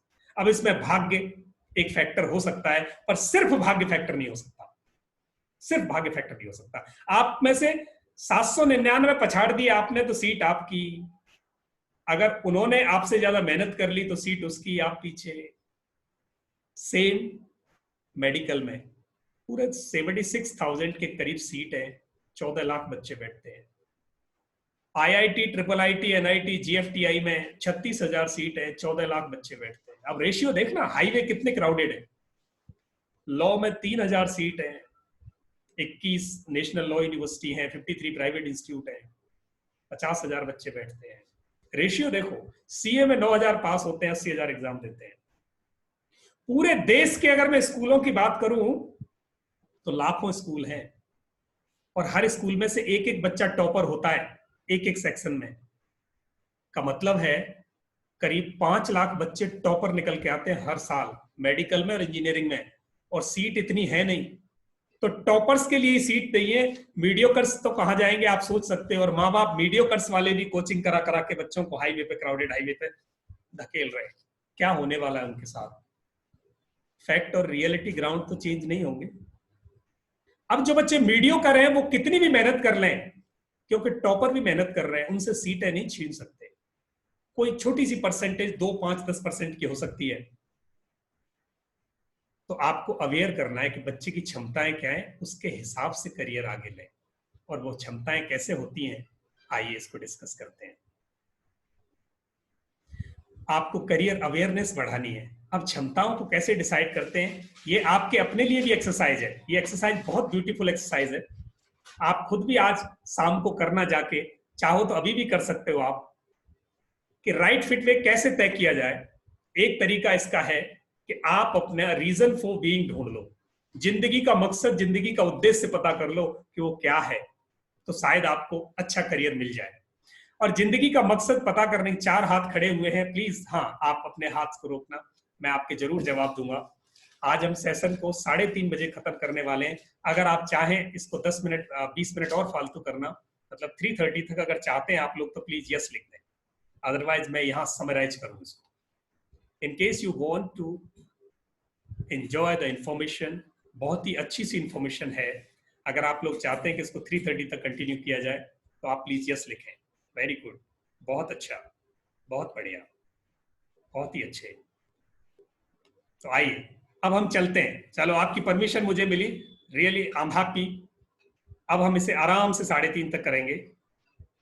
तो ये एक एक्सरसाइज है, छोटी सी एक्सरसाइज में अगर आपको और कुछ नहीं आता, आप अपने लिए करना, अपने बच्चों के लिए करना, अपनी फैमिली के लिए करना, और जब आपको लगे ये काम करती है तो इसे अपने स्टूडेंट्स पे करना। और वो ये है कि उन चीजों की लिस्ट बनाओ जो आपको अच्छी लगती है, जिनको करना अच्छा लगता है, आपको मजा आता है करके, आपको आनंद आता है, आप खो जाते हो, उन चीजों को लिस्टिंग कर लो। अब उनमें से वो चीज निकालो जिसे आप अच्छी तरह कर लेते हो। देखो, करना तो 4 चीजें अच्छी लगती है। मुझे पढ़ाना अच्छा लगता है, किचन में खाना बनाना अच्छा लगता है, क्रिकेट खेलना अच्छा लगता है, गाना गाना अच्छा लगता है, डांस करना भी अच्छा लगता है, लड़ना भी अच्छा लगता है। हाँ, लड़ना भी अच्छा लग सकता है, यस। यानी बहुत सारी एक्टिविटीज ऐसी हैं जो आपको अच्छी तो लगती हैं, पर आप कर क्या लेते हो, अच्छा क्या करते हो। अब उसमें से कोई 2 या 1 होगी। क्रिकेट बहुत अच्छी खेलता है बच्चा, तो उसको 4 चीजें अच्छी लगती थी, पर एक चीज बहुत अच्छी करता है, तो उसका पता चल गया कि पैशन क्या है। यानी एक्टिविटीज पता, हैबिट्स पता चल गई, लाइकिंग्स पता चल गई, उसकी जो वांट्स पता चल गई, अच्छी चीजें जो करता है वो पता चल गई। उनमें से वो करता क्या है अच्छा। बहुत सिंपल है। आप क्लास में 360 दिन बच्चा हमारे साथ रहता है, इतना तो टीचर को पता होता है जितना माँ बाप को भी नहीं पता होता, क्योंकि बहुत सारी चीजें टीचर्स के सामने ही रिफ्लेक्ट होती हैं जो माँ बाप के सामने नहीं रिफ्लेक्ट होती है। बहुत सारी चीजें माँ बाप के सामने रिफ्लेक्ट होती है। तो किसी भी बच्चे का आपको पता चल सकता है कि किसमें अच्छा है, समझना वो उसका पैशन है। और अगर वही काम उस बच्चे को दिया जाए, देखना भूखा प्यासा भी करेगा उसको। तो पैशन को आइडेंटिफाई कर दें। दूसरा, अगर जो काम आप अच्छा करते हो, क्या मार्केट में उसकी वैल्यू है, क्या वो बिक सकता है। अगर वो बिक सकता है तो वो आपका प्रोफेशन हो गया, यानी उससे आप कमा सकते हो। बहुत सिंपल है। अगर मैं क्रिकेट का एग्जांपल लूं, क्रिकेट अच्छी लगती है खेलनी, और क्रिकेट अच्छी खेलता है बच्चा, और क्रिकेट का स्कोप है, तो क्रिकेट के प्रोफेशन में भेज दो। अब ये देखना है दूसरी तरफ कि जो चीज आपको अच्छी लगती थी, क्या दुनिया को उसकी जरूरत है, क्या दुनिया उससे बेहतर होती है, क्या समाज या मानवता उससे सुंदर बनती है, अच्छी बनती है, उसका विकास होता है। अगर वो विकास होता है उस चीज से, तो वो चीज आपका मिशन बन सकती है, आपकी जिंदगी का कारण बन सकती है, आपके जीने का कारण बन सकती है, आपका धरती पे आने का मकसद बन सकती है। जिस चीज से आपको पे मिल रही है, और वही चीज आपको समाज की जरूरत हो। अब पे मिल रही है, मान लिया कोई गलत काम कर रहे हैं, कोई क्राइम कर रहा है, अब क्राइम की तो समाज को जरूरत नहीं है, तो वो आपकी जिंदगी का मकसद नहीं हो सकता। तो ये गोले छोटे छोटे आपको एक एक्सरसाइज बता देंगे कि मुझे क्या अच्छा लगता है। पैशन डिफाइन कर दो। मार्गदर्शन गुरु ने शुरू में कहा था कि पैशन है। पैशन जैसे डिफाइन हो गया, आप समझना करियर का आधा काम आपने पूरा कर लिया। तो टीचर आप आराम से कर सकते हैं ये काम। बच्चों का जो आपके साथ पढ़ते हैं, डिसाइड कर लो पैशन क्या है, किस में अच्छा है, इंग्लिश में अच्छा है, बोलता अच्छा है, लड़ता अच्छा है, खाता अच्छा है, खेलता अच्छा है, कुछ तो अच्छा करता है। अच्छा, जो अच्छा करता है, अगर वो बार बार उसी को अच्छा कर रहा है और उसकी मार्केट में वैल्यू है, आप बता दो पेरेंट्स को कि इसको इंजीनियर नहीं, इसको आप खिलाड़ी बनाओ, इसको टीचर बनाओ, ये बहुत अच्छा संभाल लेता है दूसरों को, इसको लीडर बनाओ, ये दूसरों के झगड़े निपटवा देता है। आप इन चीजों को प्रैक्टिस करके आप इस रीजन फॉर बीइंग निकाल सकते हो अपनी जिंदगी के लिए। जिनको चाहिए वो मेरे को ईमेल में, आपकी ईमेल्स मेरे पास है, मेरी ईमेल आपके पास है, मैंने सबको आज ईमेल भेजी है। आप ईमेल में मुझे भेज देना कि आपको चाहिए, मैं आपको इकिगाई की पूरी एक्सरसाइज आपको ये भेजूंगा, अ रीजन फॉर बीइंग। दूसरा ऑप्शन होता है, ये तो था, इसको कोई भी टीचर कर सकता है जो आपने किया, और इससे बहुत हद तक बच्चे का करियर गाइडेंस निकल के आ जाता है, जो माँ बाप को आप सलाह दे सकते हो कि इसको इस फील्ड में भेजो, गलत रास्ते पे प्लीज इसको मत भेजो, आप इसको प्रेशर मत दो, इतना प्रेशर दोगे तो ये बच्चा बच्चा नहीं रहेगा, और जो ये खुश रहेगा जिंदगी में। आप एक सवाल जरूर पूछे जब भी माँ बाप एक्सपेक्टेशन करते हो बच्चे से, क्या आप बच्चे को खुश देखना चाहते हो जिंदगी में? आपका उद्देश्य क्या है? क्या ये बहुत पैसे वाला हो, दुखी रहे, बीमारियों से घिरा रहे, या ये मस्त रहे, खुश रहे, इसके पास जो हो उसमें मस्त रहे? देखना वो कहेंगे इसके पास जो हो मस्त रहे, क्योंकि माँ बाप यही चाहते हैं। तो फिर उनको कहना हमारी बात मानो, ये नंबरों का गेम छोड़ो और इस बच्चे को इस तरफ घुमाओ, इस तरफ ऐसे लोगों से मिलवाओ जो इसकी दिशा में है, ऐसी जगह भेजो जहां उनसे ज्ञान लो, ऐसी इंटरनेट पे खबरें, ऐसी चीजें इसको दिखाओ, ऐसी जगह इसको ले जाओ, वही पढ़ाई आगे पढ़ाने की सोचो। हो गया आधा काम। और फिर आधा काम, अगर उससे भी बात नहीं बने और बनती भी हो तो इसको वेरीफाई कैसे करेंगे आप सही हो कि गलत हो? आजकल, पहले विदेशों में होता था, आजकल इंडिया में शुरू हो गया है स्टूडेंट असेसमेंट। स्टूडेंट का थॉरो असेसमेंट होता है। जैसे बीमार डॉक्टर के पास जाता है तो डॉक्टर दवाई देने से पहले क्या करता है? डॉक्टर दवाई नहीं देता आजकल, डॉक्टर टेस्ट करता है, और टेस्ट से पता करता है कि इसकी बीमारी क्या है, फिर इलाज शुरू करता है। तो ऐसे ही आजकल बच्चों के लिए एकेडमिक्स की पढ़ाई ही सिर्फ काफी नहीं है। एकेडमिक्स करते करते जब वो बच्चा 8वीं से ऊपर 9th में आ जाए, 8वीं तक माँ बाप को प्लीज आप रोकना। अगर बच्चा चाहता हो मुझे ये बनना है तो अच्छी बात है, माँ बाप बच्चे को पुश ना करें कि तू ये बनना। 8वीं तक बचपन है, कॉग्निटिव पावर चाइल्डहुड को डेवलप होने दो। बच्चे का जो मानसिक व्यक्तित्व है वो विकसित हो 14 साल की उम्र तक। उसमें जब वो व्यक्तित्व हो जाए, परिपक्व हो जाए, मैच्योर हो जाए, देन ओनली तब उसके पास ये करियर का सीड फीड होना चाहिए। जब वो बच्चा 9th में आ जाए, 9th में बच्चा आ जाए तो करियर का सीड फीड हो जाए। और 9th में बच्चा 9th हो, 10th हो, 11th हो, 12th हो, जितनी जल्दी उसका असेसमेंट हो सकता है, यानी उसके ब्रेन की एमआरआई हो सकती है, उतनी जल्दी फैक्ट्स बाहर आ सकते हैं। और ये असेसमेंट इतना परफेक्ट होता है कि ये बता देता है कि ये बच्चा जिंदगी में क्या कर सकता है। मैं बहुत जल्दी से आपको एक असेसमेंट की रिपोर्ट दिखाता हूं, तो आपको अंदाजा होगा कि इससे कैसे फायदा होता है।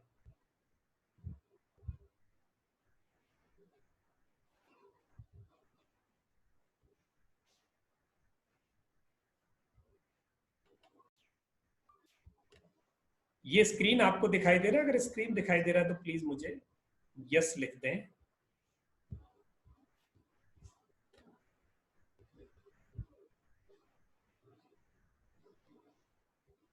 शर्मा जी आपको स्क्रीन दिखाई दे रहा है? अजय शर्मा जी,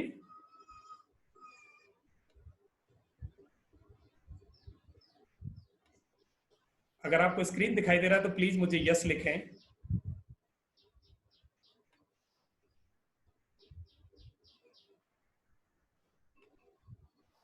स्क्रीन पे एक रिपोर्ट दिखाई दे रही होगी आपको।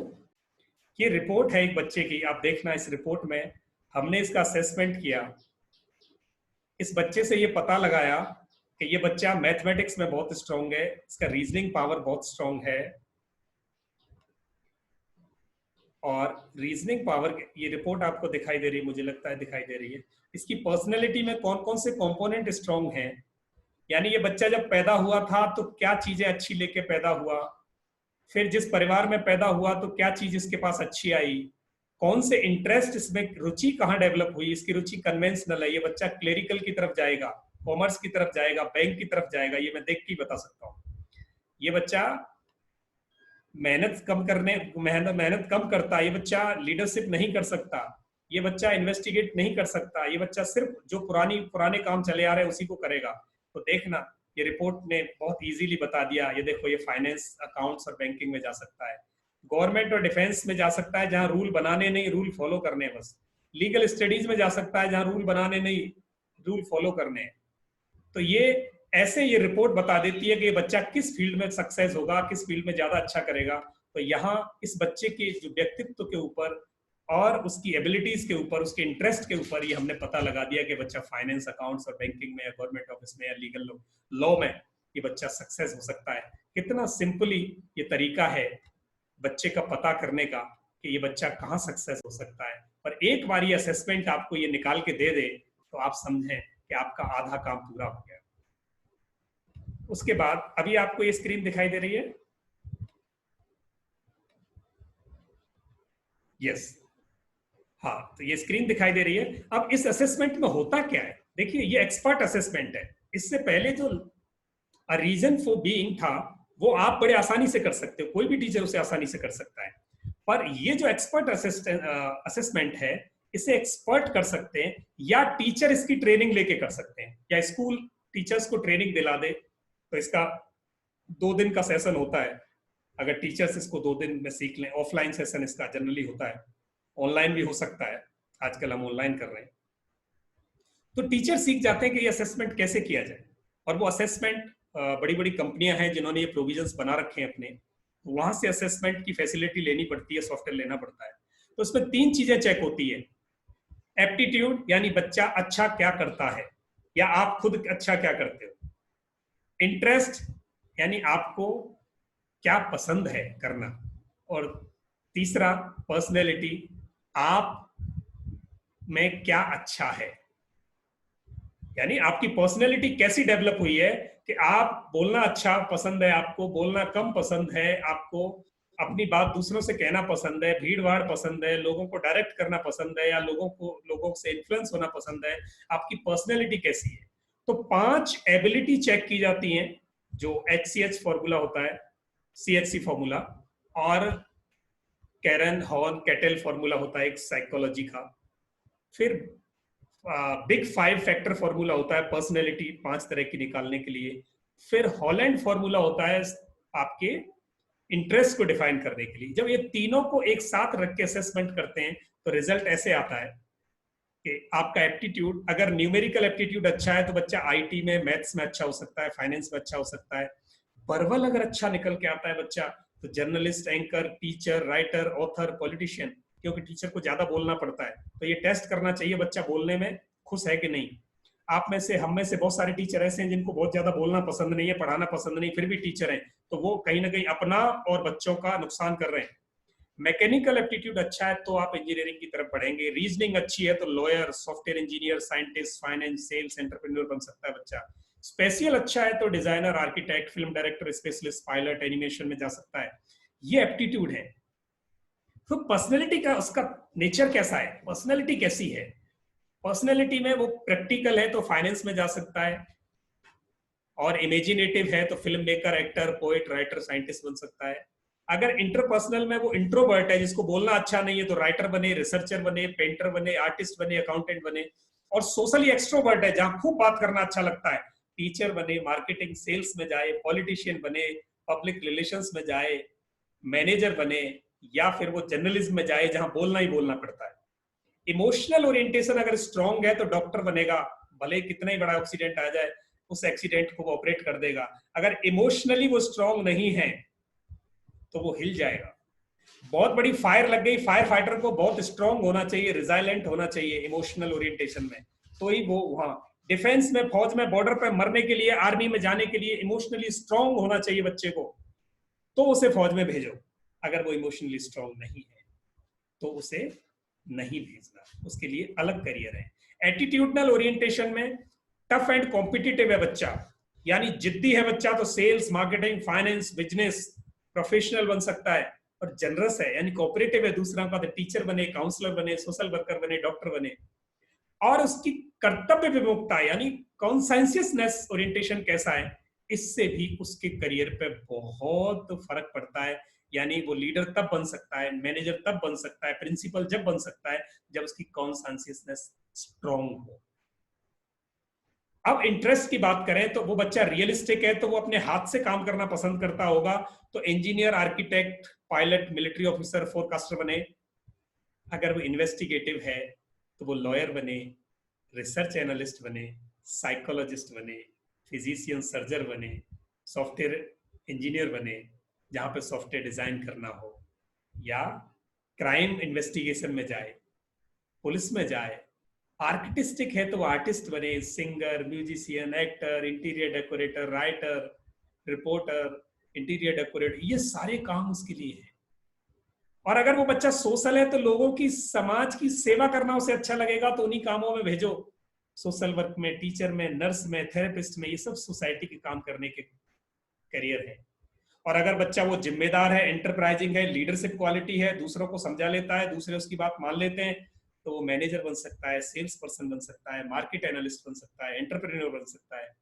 कन्वेंशनल है तो वो दुनिया जैसी चली आ रही है वैसे ही आगे ले जाएगा।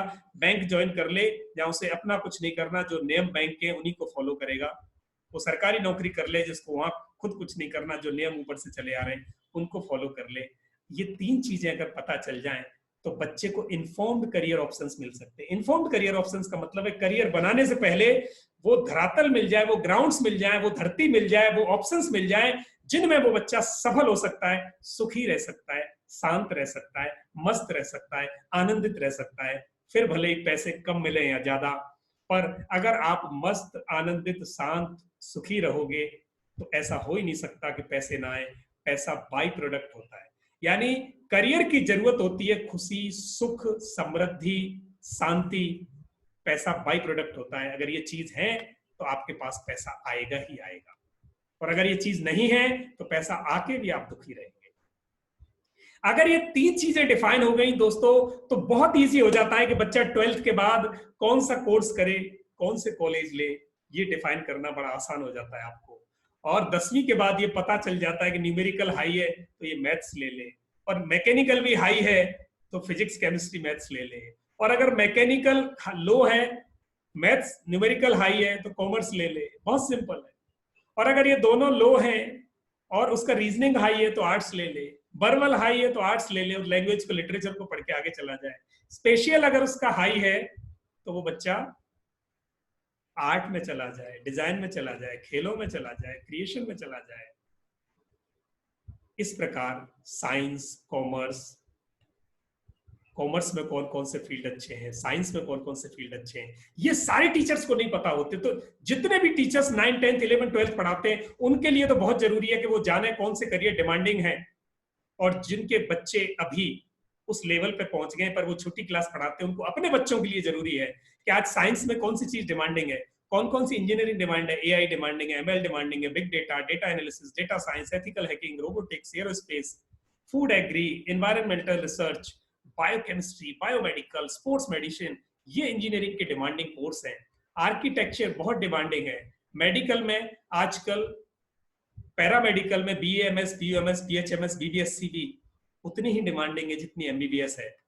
अगर कोई साइंस पढ़ता है बच्चा और वो डॉक्टर या इंजीनियर नहीं बनना चाहता तो रिसर्च में जाए, physics, chemistry, maths, agri, bio informatics, botany, biotechnology, biochemistry, इतने सारे ऑप्शंस हैं। इनमें इतने बेहतर कॉलेज है इंडिया में जिनका टीचर्स को नहीं पता।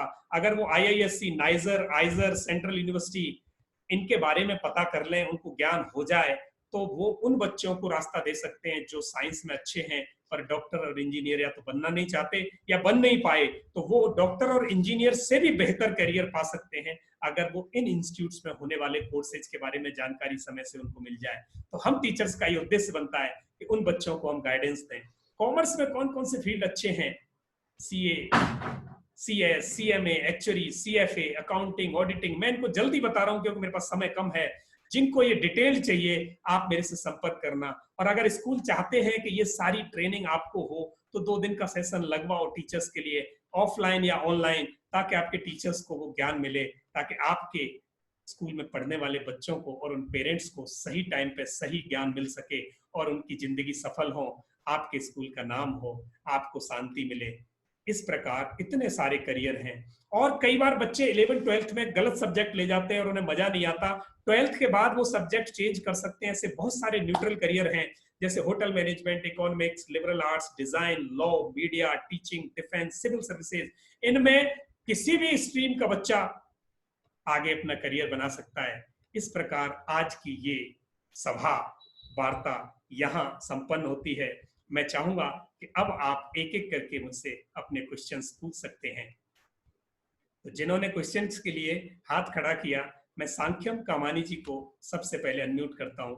आप प्लीज अपना क्वेश्चन बोलकर पूछ सकते हैं।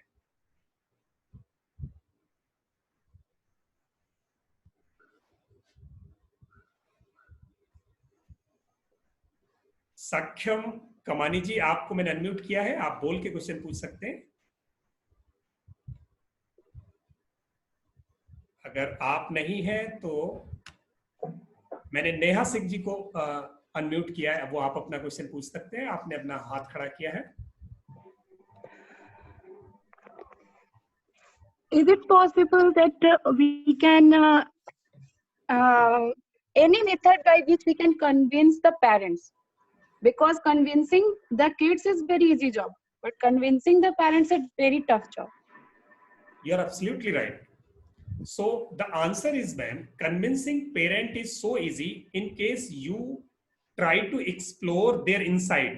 What is the reason behind why they want to make the child in this career only? वो किसी एक पर्टिकुलर करियर में उस बच्चे को भेजने के लिए उनका रीजन क्या है? आप देखेंगे either it would be fascination, उनकी फैमिली में से कोई होगा, या उनका किसी के साथ कंपटीशन होगा, या वो खुद वो नहीं कर पाए होंगे। तो अगर उनमें से रीजन जो भी हो, आप सिर्फ उनसे ये पूछें कि आपको क्या अहम है। So what is your priority to make your child success और to make your child in this field.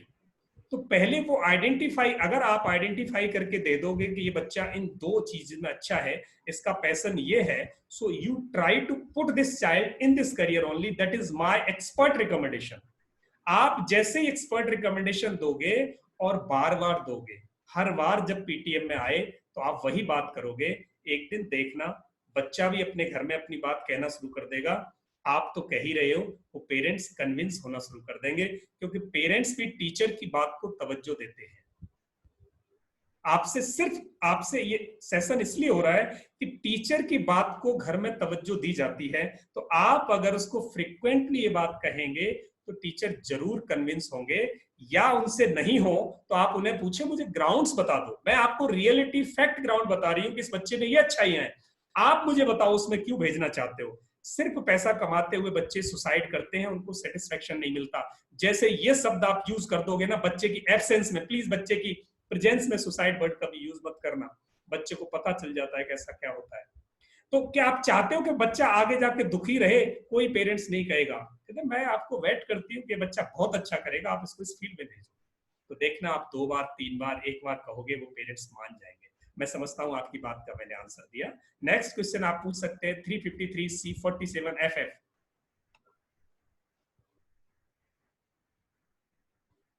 Yes please, मैंने आपको अनम्यूट किया है।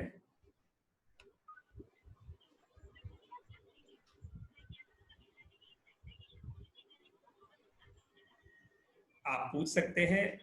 बनमाली पांडा जी, मैंने आपको अनम्यूट किया है, आप भी पूछ सकते हैं। जी sir, good afternoon sir. Good afternoon जी। सर मेरा क्वेश्चन है कि बहुत बार हमारा पीटीएम में बहुत कम पेरेंट्स आते हैं मीटिंग में जी, बार बार बोलने पर भी, तो उस वक्त हम कैसे वो बच्चों को कैसे हम फिर उसको आगे कैसे बढ़ा पाएंगे जब पेरेंट ही नहीं हमारे साथ इन्वॉल्व नहीं होते हैं? तो क्या उन बच्चों को हम छोड़ दें? नहीं, बच्चों को आप नहीं छोड़ सकते। देखो आपकी जिम्मेदारी है। अब ये जो जिम्मेदारी आज हम डिस्कस कर रहे हैं, ये जिम्मेदारी हमारी बाई चॉइस है, मतलब कोई प्रेशर नहीं हमारे ऊपर। स्कूल का भी प्रेशर नहीं है कि आप करियर गाइडेंस करो, स्कूल का प्रेशर है करिकुलम पूरा कराओ, बच्चों की प्रोग्रेस होनी चाहिए। पेरेंट्स का भी ये प्रेशर है कि आप बच्चों का एकेडमिक परफॉर्मेंस अच्छा होना चाहिए। तो आपके ऊपर कोई ऐसा प्रेशर नहीं है कि आप उसको इसके लिए करें, ये तो एक मोरल प्रेशर है। आज हम जो डिस्कस कर रहे हैं वो क्योंकि हमारे भी बच्चे कहीं ना कहीं किसी स्कूल में पढ़ते हैं, आज हम पहल करेंगे तो हमारे बच्चों के साथ कहीं पहल होगी। तो पेरेंट्स जो स्कूल में पीटीएम में नहीं आते, उसके लिए स्कूल को प्रयास करना चाहिए, उनको बार बार लिख के पीटीएम में उनको लाया जाए, उनके साथ एक फोन पे कम्युनिकेशन एस्टेब्लिश किया जाए। अगर पेरेंट्स नहीं आ रहे तो फोन पे आप कम्युनिकेशन एस्टेब्लिश करें। एक बहुत अच्छा तरीका है कि आप व्हाट्सएप ग्रुप बना सकते हो क्लास का, उस क्लास में आप रोज कम्युनिकेशन डालें या पीरियोडिक कम्युनिकेशन डालें और पेरेंट्स को कांटेक्ट करें। एक बार पेरेंट्स आके अपनी बात आपसे कह दे या आपने उसको सही बात कह दी, आप में एक कांटेक्ट एस्टेब्लिश हो गया, तो आप देखना वो पेरेंट्स फिर आना शुरू करेंगे। अभी वो कहीं ना कहीं कोई ना कोई रीजन होगा हर एक पेरेंट्स का जो वहां तक नहीं आ पाते। ये बिल्कुल सही बात है, पूरे देश की प्रॉब्लम है कि जितने स्कूल हैं, बहुत बड़े स्कूलों में तो पेरेंट्स के फुटफॉल अच्छा होता है, बहुत बड़े स्कूलों में, पर हमारे जो मीडियोकर स्कूल है वहां पेरेंट्स बहुत कम आते हैं। उनकी अपनी प्रॉब्लम होती है, या तो वर्किंग है या मदर आ नहीं सकती, फादर जॉब पे हैं, कोई ना कोई रीजन होगा। बट आपको मैसेज कम्युनिकेट करना है सर, वो आप आए बहुत बढ़िया, नहीं आए तो आप टेलीफोनिक व्हाट्सएप से कम्युनिकेट कर सकते हैं, ये हो सकता है।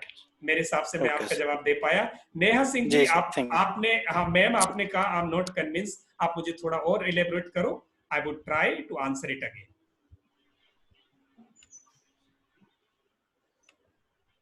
नेहा सिंह मैम, आप मुझे मैंने आपको अनम्यूट किया है। Thank you sir.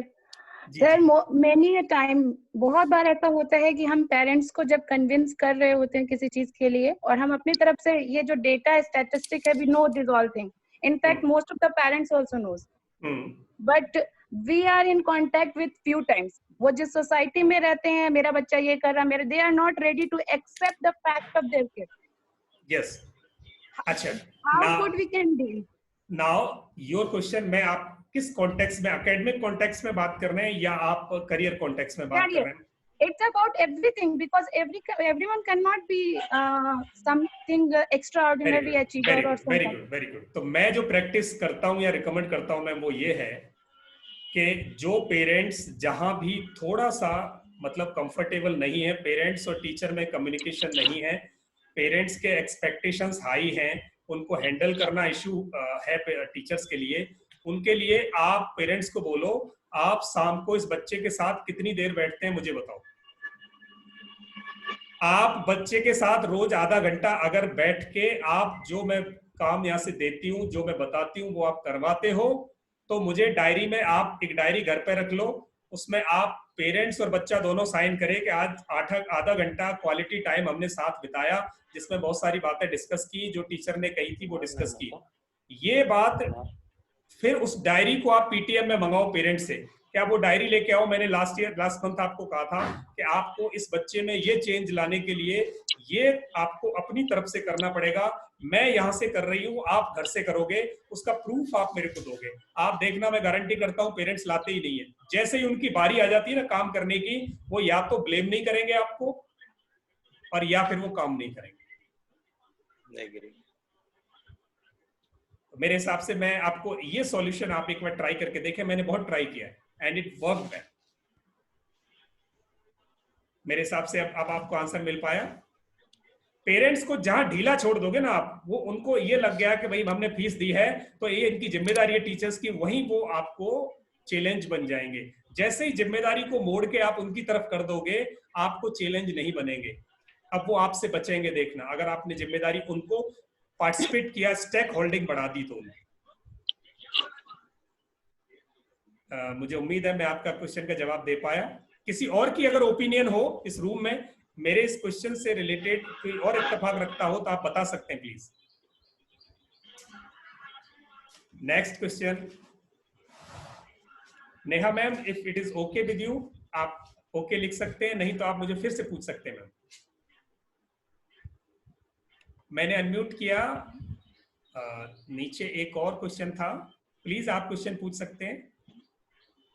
मैंने अनम्यूट कर दिया, बी करके नाम लिखा है, बी डॉट।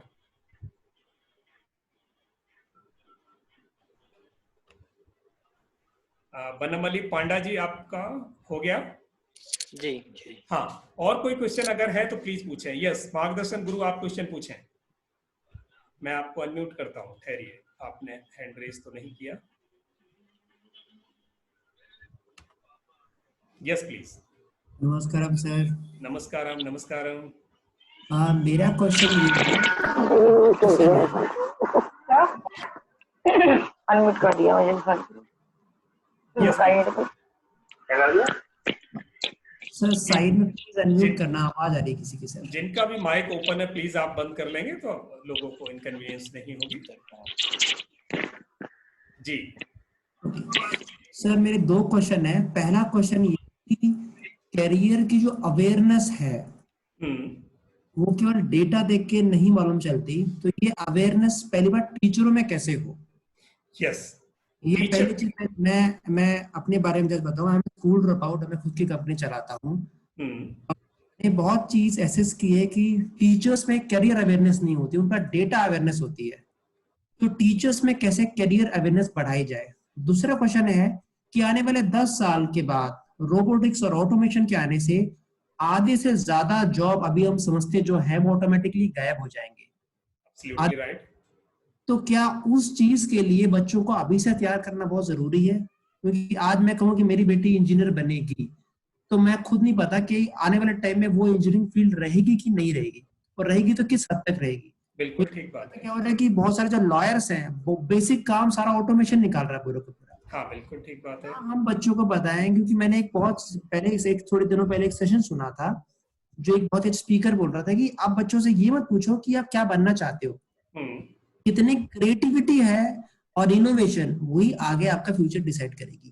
तो क्या चीज के लिए हम अपने टीचर्स को किस तरीके से तैयार रखें, क्योंकि टीचर्स को इस चीज के बारे में तैयार करना सबसे बड़ी चुनौती होगी हमारे लिए।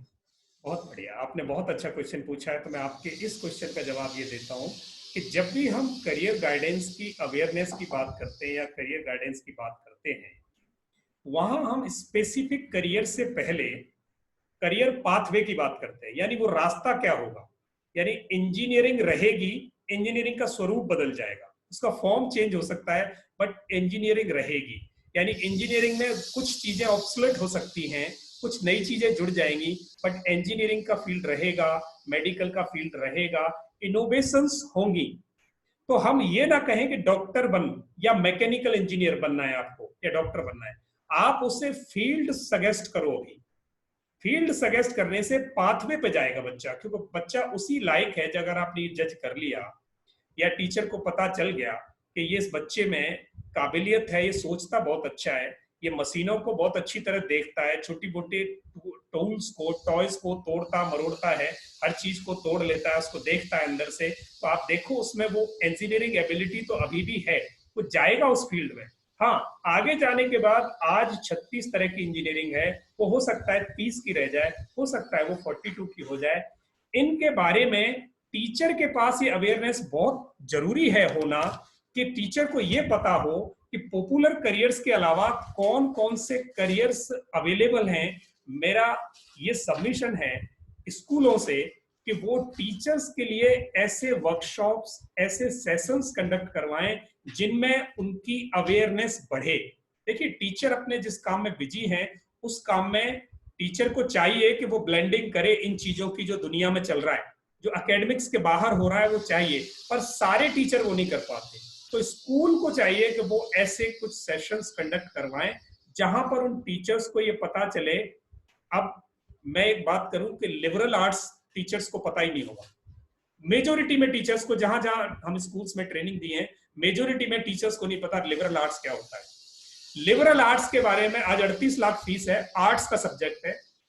टीचर्स आर्ट्स बच्चे लेते नहीं, माँ बाप लेने नहीं देते, टीचर भी बहुत ज्यादा ध्यान उस तरफ नहीं देते। स्कूलों में भी सेक्शंस खत्म होने लगे ह्यूमैनिटी के। ह्यूमैनिटी का कोर्स है लिबरल आर्ट, 38 लाख फीस है, और पास करने वाले बच्चे बहुत कम मिल रहे हैं, दुनिया को इतनी डिमांड है उनकी। तो ये जो छुपे हुए पाथवेज हैं, इनकी तरफ बच्चों को बताना, पहले तो बताओ उन्हें। अट्रैक्शन तो तब होगा जब नॉलेज होगा, बच्चे को नॉलेज जब होगा जब टीचर बताएगा, और टीचर को नॉलेज जब होगा जब वो कहीं से उसका नॉलेज एक्सपीरियंस की फॉर्म में कहीं गेन करेंगे, कहीं ये चीज उनको रिफ्रेश होती हो, कहीं अवेयरनेस उनको मिलती हो। तो स्कूलों की ये मैं समझता हूँ कि वो अगर ऐसे सेशंस लगाएं जहां ये 450-500 करियर के बारे में पता चले, एक्चुअलीज के बारे में नहीं पता, CFIA के बारे में नहीं पता, और ये ऐसे पाथवे हैं जहां बहुत अच्छा करियर और बहुत जल्दी आसानी से मिल जाता है बच्चों को। तो बहुत, ये मैंने सिर्फ 2-3 टॉपिक लिए जो मुझे टिप्स पे हैं, पर ऐसे सैकड़ों करियर हैं, सैकड़ों, जिन्हें अगर टीचर को पता चल जाए तो वो टीचर बच्चों को बता सकता है, माँ बाप को बता सकता है, और वो माँ बाप और जो 5 या 6 या 7 पॉपुलर करियर चॉइसेस हैं उनसे हटके भी कुछ और सोच सकते हैं। यस, किसी ने पूछा है कि do you have any course for teachers to act as a career counsellor for their school? For sure, जरूर है। टीचर्स के लिए कोर्स है कि वो एज ए करियर काउंसलर अपने को तैयार करें, अपनी एबिलिटीज को बढ़ाएं, अपने अंदर ये बूता पैदा करें, एक वैल्यू ऐड करें अपने आप में कि वो एज ए करियर काउंसलर काम कर सके, टीचर के साथ साथ स्कूल के लिए भी, समाज के लिए भी, अपने परिवार के लिए भी। ऐसा एक कोर्स है जो हम ऑनलाइन और ऑफलाइन करते हैं, जो टीचर्स या प्रिंसिपल या स्कूल जिनमें इंटरेस्टेड हैं वो अपने नॉमिनेशंस भेज सकते हैं, और जब हमें वो कंडक्ट करना होगा बात कर लेंगे, बात करके वो किया जा सकता है। मार्गदर्शन गुरु, आपको पहला जवाब मिल गया, दूसरा क्वेश्चन आप पूछ सकते हैं प्लीज, अगर आपको इस जवाब से इत्तेफाक है तो ठीक है, नहीं तो आप मुझे फिर से पूछ सकते हैं।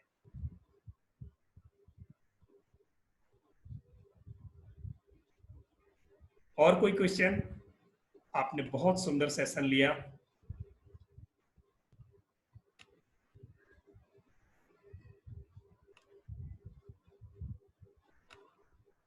किसी और को कोई और क्वेश्चन पूछना है तो पूछ सकते हैं, और अदरवाइज यस प्लीज।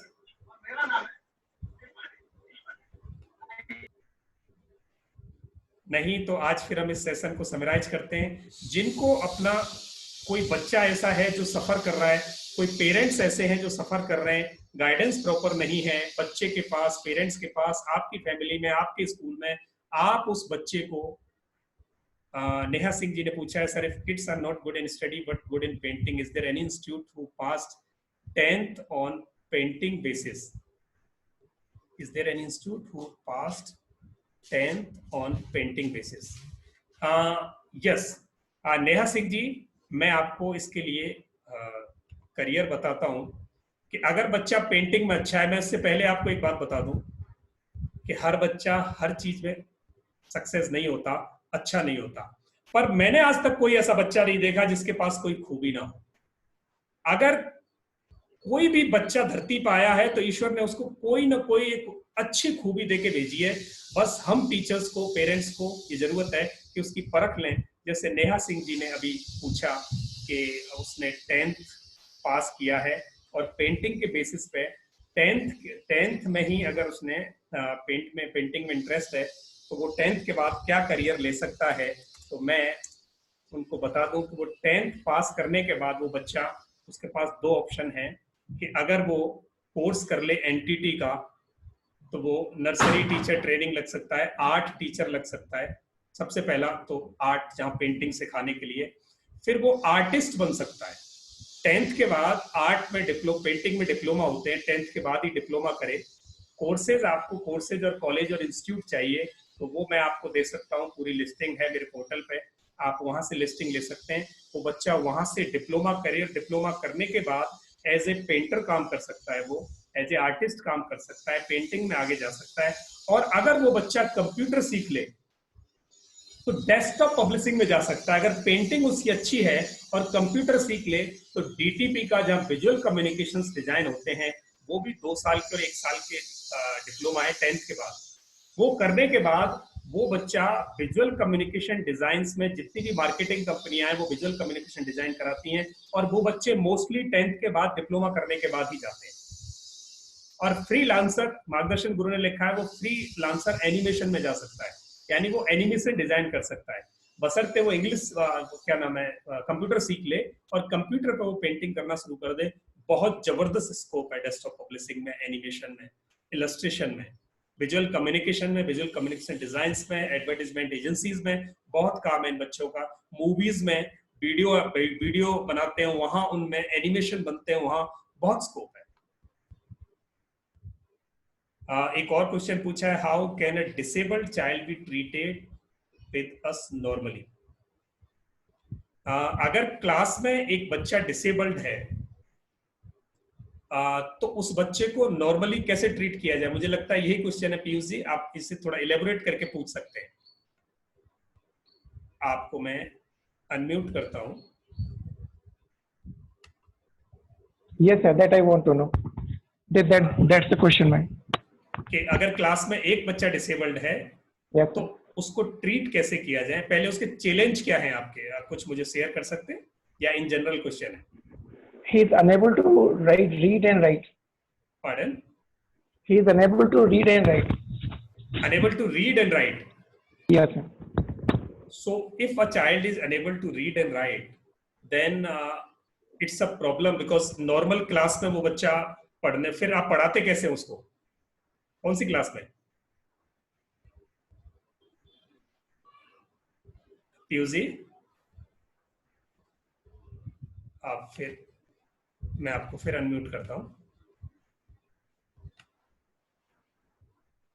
आप अनम्यूट करें पीयूष जी अपने आप को। Yes, sir. Yes please. हाँ, उसको कैसे पढ़ाते हैं? कौन सी क्लास में वो बच्चा अभी? He was in class 1, sir. अच्छा, क्लास 1 में है अभी। Yes, sir. And repeatedly I have asked the parent to get a guidance and to get a counseling from a good psychologist. Yes. But he never goes. He is not paying attention to that child. नहीं तो वो फिर आपके लिए वो एक challenge है, एक इश्यू है, क्योंकि आप एक बच्चे पर स्पेशली बैठ के ये नहीं सिखा सकते कि ये बच्चा रीड एंड राइट कैसे करे, या तो उसके लिए अलग से ही टीचर लगे जो उसको स्पेशल अटेंशन दे, क्योंकि एक क्लास में बैठ के बाकी सारे बच्चों के साथ एक साथ आप अटेंशन उस बच्चे पे स्पेशल नहीं दे सकते। वो बच्चा कुछ ग्रिप पकड़ रहा है, कुछ ग्रो कर रहा है, हाँ, पकड़ रहा है सर वो। तो उसको एडिशनल या तो घर पे पेरेंट्स को कहो कि पेरेंट्स बैठ के 1 घंटे या 2 घंटे उसके साथ टाइम स्पेयर करें, या वो कहीं ऐसी जगह हो जहां कोई स्पेशल एजुकेटर हो। देखो ये काम स्पेशल एजुकेटर का है। जी सर। अगर आपके स्कूल में स्पेशल एजुकेटर है तो ये उसको असाइन हो, अगर नहीं है तो शहर में जहां स्पेशल एजुकेटर हो पहले, क्योंकि अभी पहली क्लास में है तो वो बच्चा थोड़े दिन स्पेशल एजुकेटर के पास जाकर या स्पेशल एजुकेटर घर पे आके उस बच्चे को वो गाइडेंस देके, वो थेरेपीज देके उसको एक्टिवेट कर सकता है। अभी एक बार वो एक्टिवेट होके नॉर्मल होने के आसपास भी आ गया तो फिर क्लास में चल पड़ेगा। पर सिर्फ वो चीजें जो आप नॉर्मल बच्चों के लिए कर रहे हो वो उस बच्चे पे काम कर जाए ये बिल्कुल जरूरी नहीं है, क्योंकि वो बच्चे का स्पीड ऑब्वियस सी बात है कम होगी, उसकी ये डिसेबिलिटी है। तो इस डिसेबिलिटी को पहले करेक्शन रिक्वायर्ड है, पहले करेक्शन 50% भी हो गया तो वो बच्चा चलना शुरू कर देगा। Okay sir, thank you sir. Okay, welcome, thank you so much. Okay जी, और कोई क्वेश्चन है?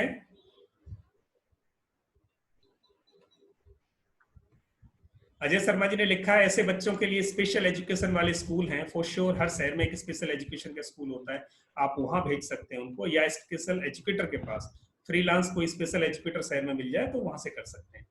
तो आज यस सर, एक्चुअली मैं presently I am working in Bihar in a rural area, and his father is a primary teacher, and I have so many times recommended and I talked to him to go to some special educator, but he's not listening myself actually, and I'm very much desperate about that child. I wish to do something, but I am really helpless for it. So sir, you explore something, you take one step ahead, you explore any school or any special educator, or you guide him to contact with them. Maybe. Then so that can also be done. So if in case something is required from outside, I mean some help is required, then can be arranged. So if parents are not going for special education, a special educator or a school for him or her, then you take one step, you try to take one step. If it works, then it would be a good for that life. Okay sir, thank you so much. Okay, welcome sir. Any more question please? So अभी 3:50 हो गया है, हम बहुत आगे चले गए। मैं आपको सैल्यूट करता हूँ कि आपने बहुत टाइम दिया।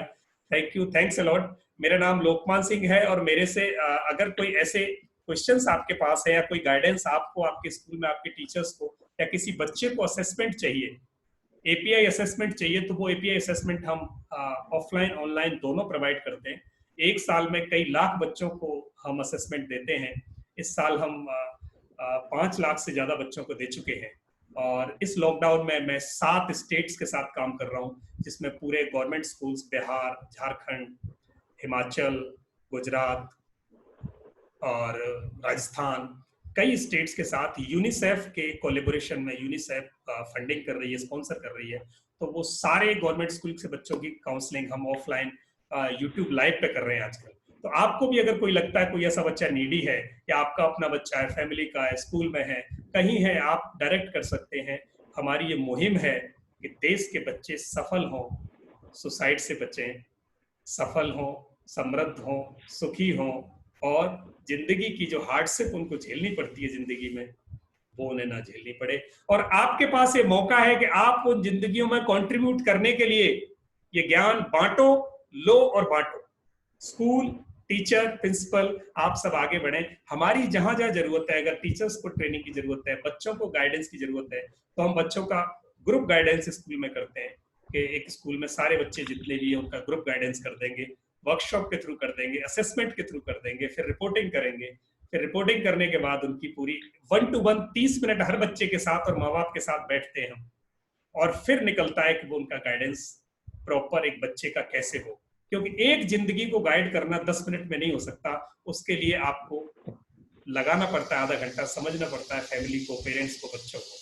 तो ये हमारा सबमिशन है। हमारी जहां सर्विसेज की जरूरत है, नीचे लिखा फोन नंबर है, आप व्हाट्सअप कर सकते हैं, अजय शर्मा जी को बात कर सकते हैं। ग्रुप है हमारे पास, उस ग्रुप में आप व्हाट्सएप में आप अपनी प्रॉब्लम्स डाल सकते हैं, या कोई और क्वेश्चंस आपके ऐसे हों जिनके आंसर्स आप आज नहीं पूछ पाए और आपको फ्यूचर में पूछने हैं।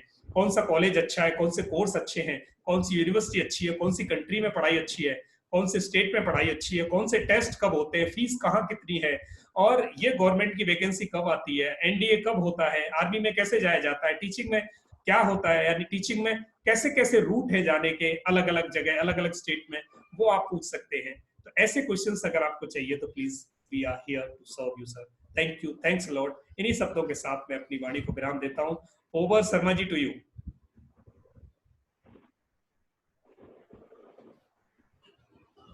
अजय शर्मा जी आप हैं?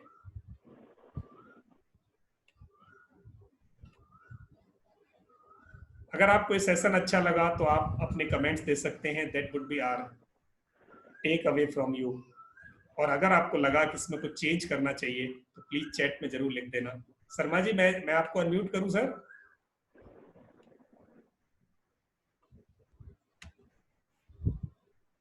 आप अनम्यूट करें सर अपने एंड से, आपको दिया जी।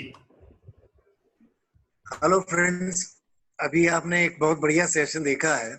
Now the thing is that कि अभी बीच में एक क्वेश्चन आया था कि 10th क्लास में तक मेरा बच्चा पेंटिंग में, ड्राइंग में काफी अच्छा है।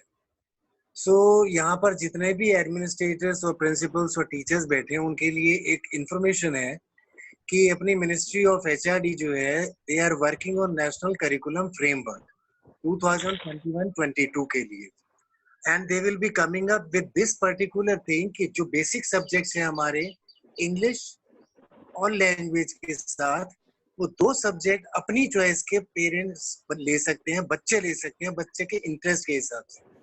Now it will be totally off, ये साइंस, कॉमर्स, ह्यूमैनिटीज ये अब नहीं रहेंगे। That will be totally dependent upon the interest of the student, वो क्या करना चाहता है। Am I clear about this? Yes. I am clear about this. Yes sir, yes. तो इसलिए अपना सीबीएसई के वेबसाइट के ऊपर थोड़ा सा सब लोग ध्यान जरूर रखें। बिल्कुल सर, श्योर। हाँ, डेली अपडेट हो रहे हैं, तो जल्दी ही नेशनल करिकुलम फ्रेमवर्क 21-22 के लिए आने वाला है। Thank you Lokman ji. Thank you आप सबको बहुत बहुत बहुत बधाई, सैल्यूट। जो मेरे से आज ज्ञान था मैं आज जिस रूप में भी आपको दे पाया, आप प्लीज इसको आगे बढ़ाना, और आपको लगे मुझे कुछ करेक्शन की जरूरत है तो प्लीज मुझे बेखटक आप बताना, ताकि मैं अगले सेशंस के लिए, आगे वाले टीचर्स के लिए, आगे वाले बच्चों के लिए मैं उसे उसमें जोड़ सकूं। मेरा बड़ा सौभाग्य है आप सब लोगों से घर बैठे कहाँ से मिलने का, और विचारों का आदान प्रदान करने का मौका मिला। Thank you so much. Thank you Ajay Sharma ji, आपने इतना सुंदर प्रोग्राम ऑर्गेनाइज किया। आप ऐसे ही प्रोग्राम करते रहो सर, ताकि लोगों में ये जो ज्ञान है, ये जो अनुभव है, ये ऐसे ही बटे और ये बच्चों तक नीचे जाए। Thank you so much. Amit ji ने लिखा thank you, Vanamali thank you, Neha ji thank you, Ajay sir thank you. Wow great, very informative. Neha ji, आपके और क्वेश्चन हो तो प्लीज आप मुझे व्हाट्सएप ग्रुप में फॉरवर्ड कर सकते हैं। मेरा नंबर मैंने शेयर कर दिया है, आप संपर्क कर सकते हैं। अगर किसी को डिटेल्स चाहिए तो हमारी वेबसाइट है peopletrainers.in, इस पर हमारी सारी सर्विसेज लिखी हैं। आप वहां से डिटेल्स ले सकते हैं, आप हमें ईमेल कर सकते हैं।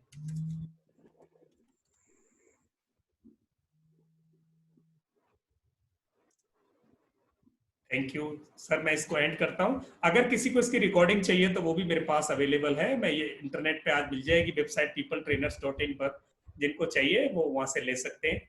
वहाँ एक सेक्शन है रनिंग कोर्सेज और उस पर फ्री मटेरियल एक पेज होगा, उस पर ये सारी रखी मिलेगी। Thank you sir, thank you, thanks a lot. मैं इसे शर्मा जी अभी मैं समराइज कर सकता हूँ? हाँ जी सर, मैं अब इसे समराइज करूँ?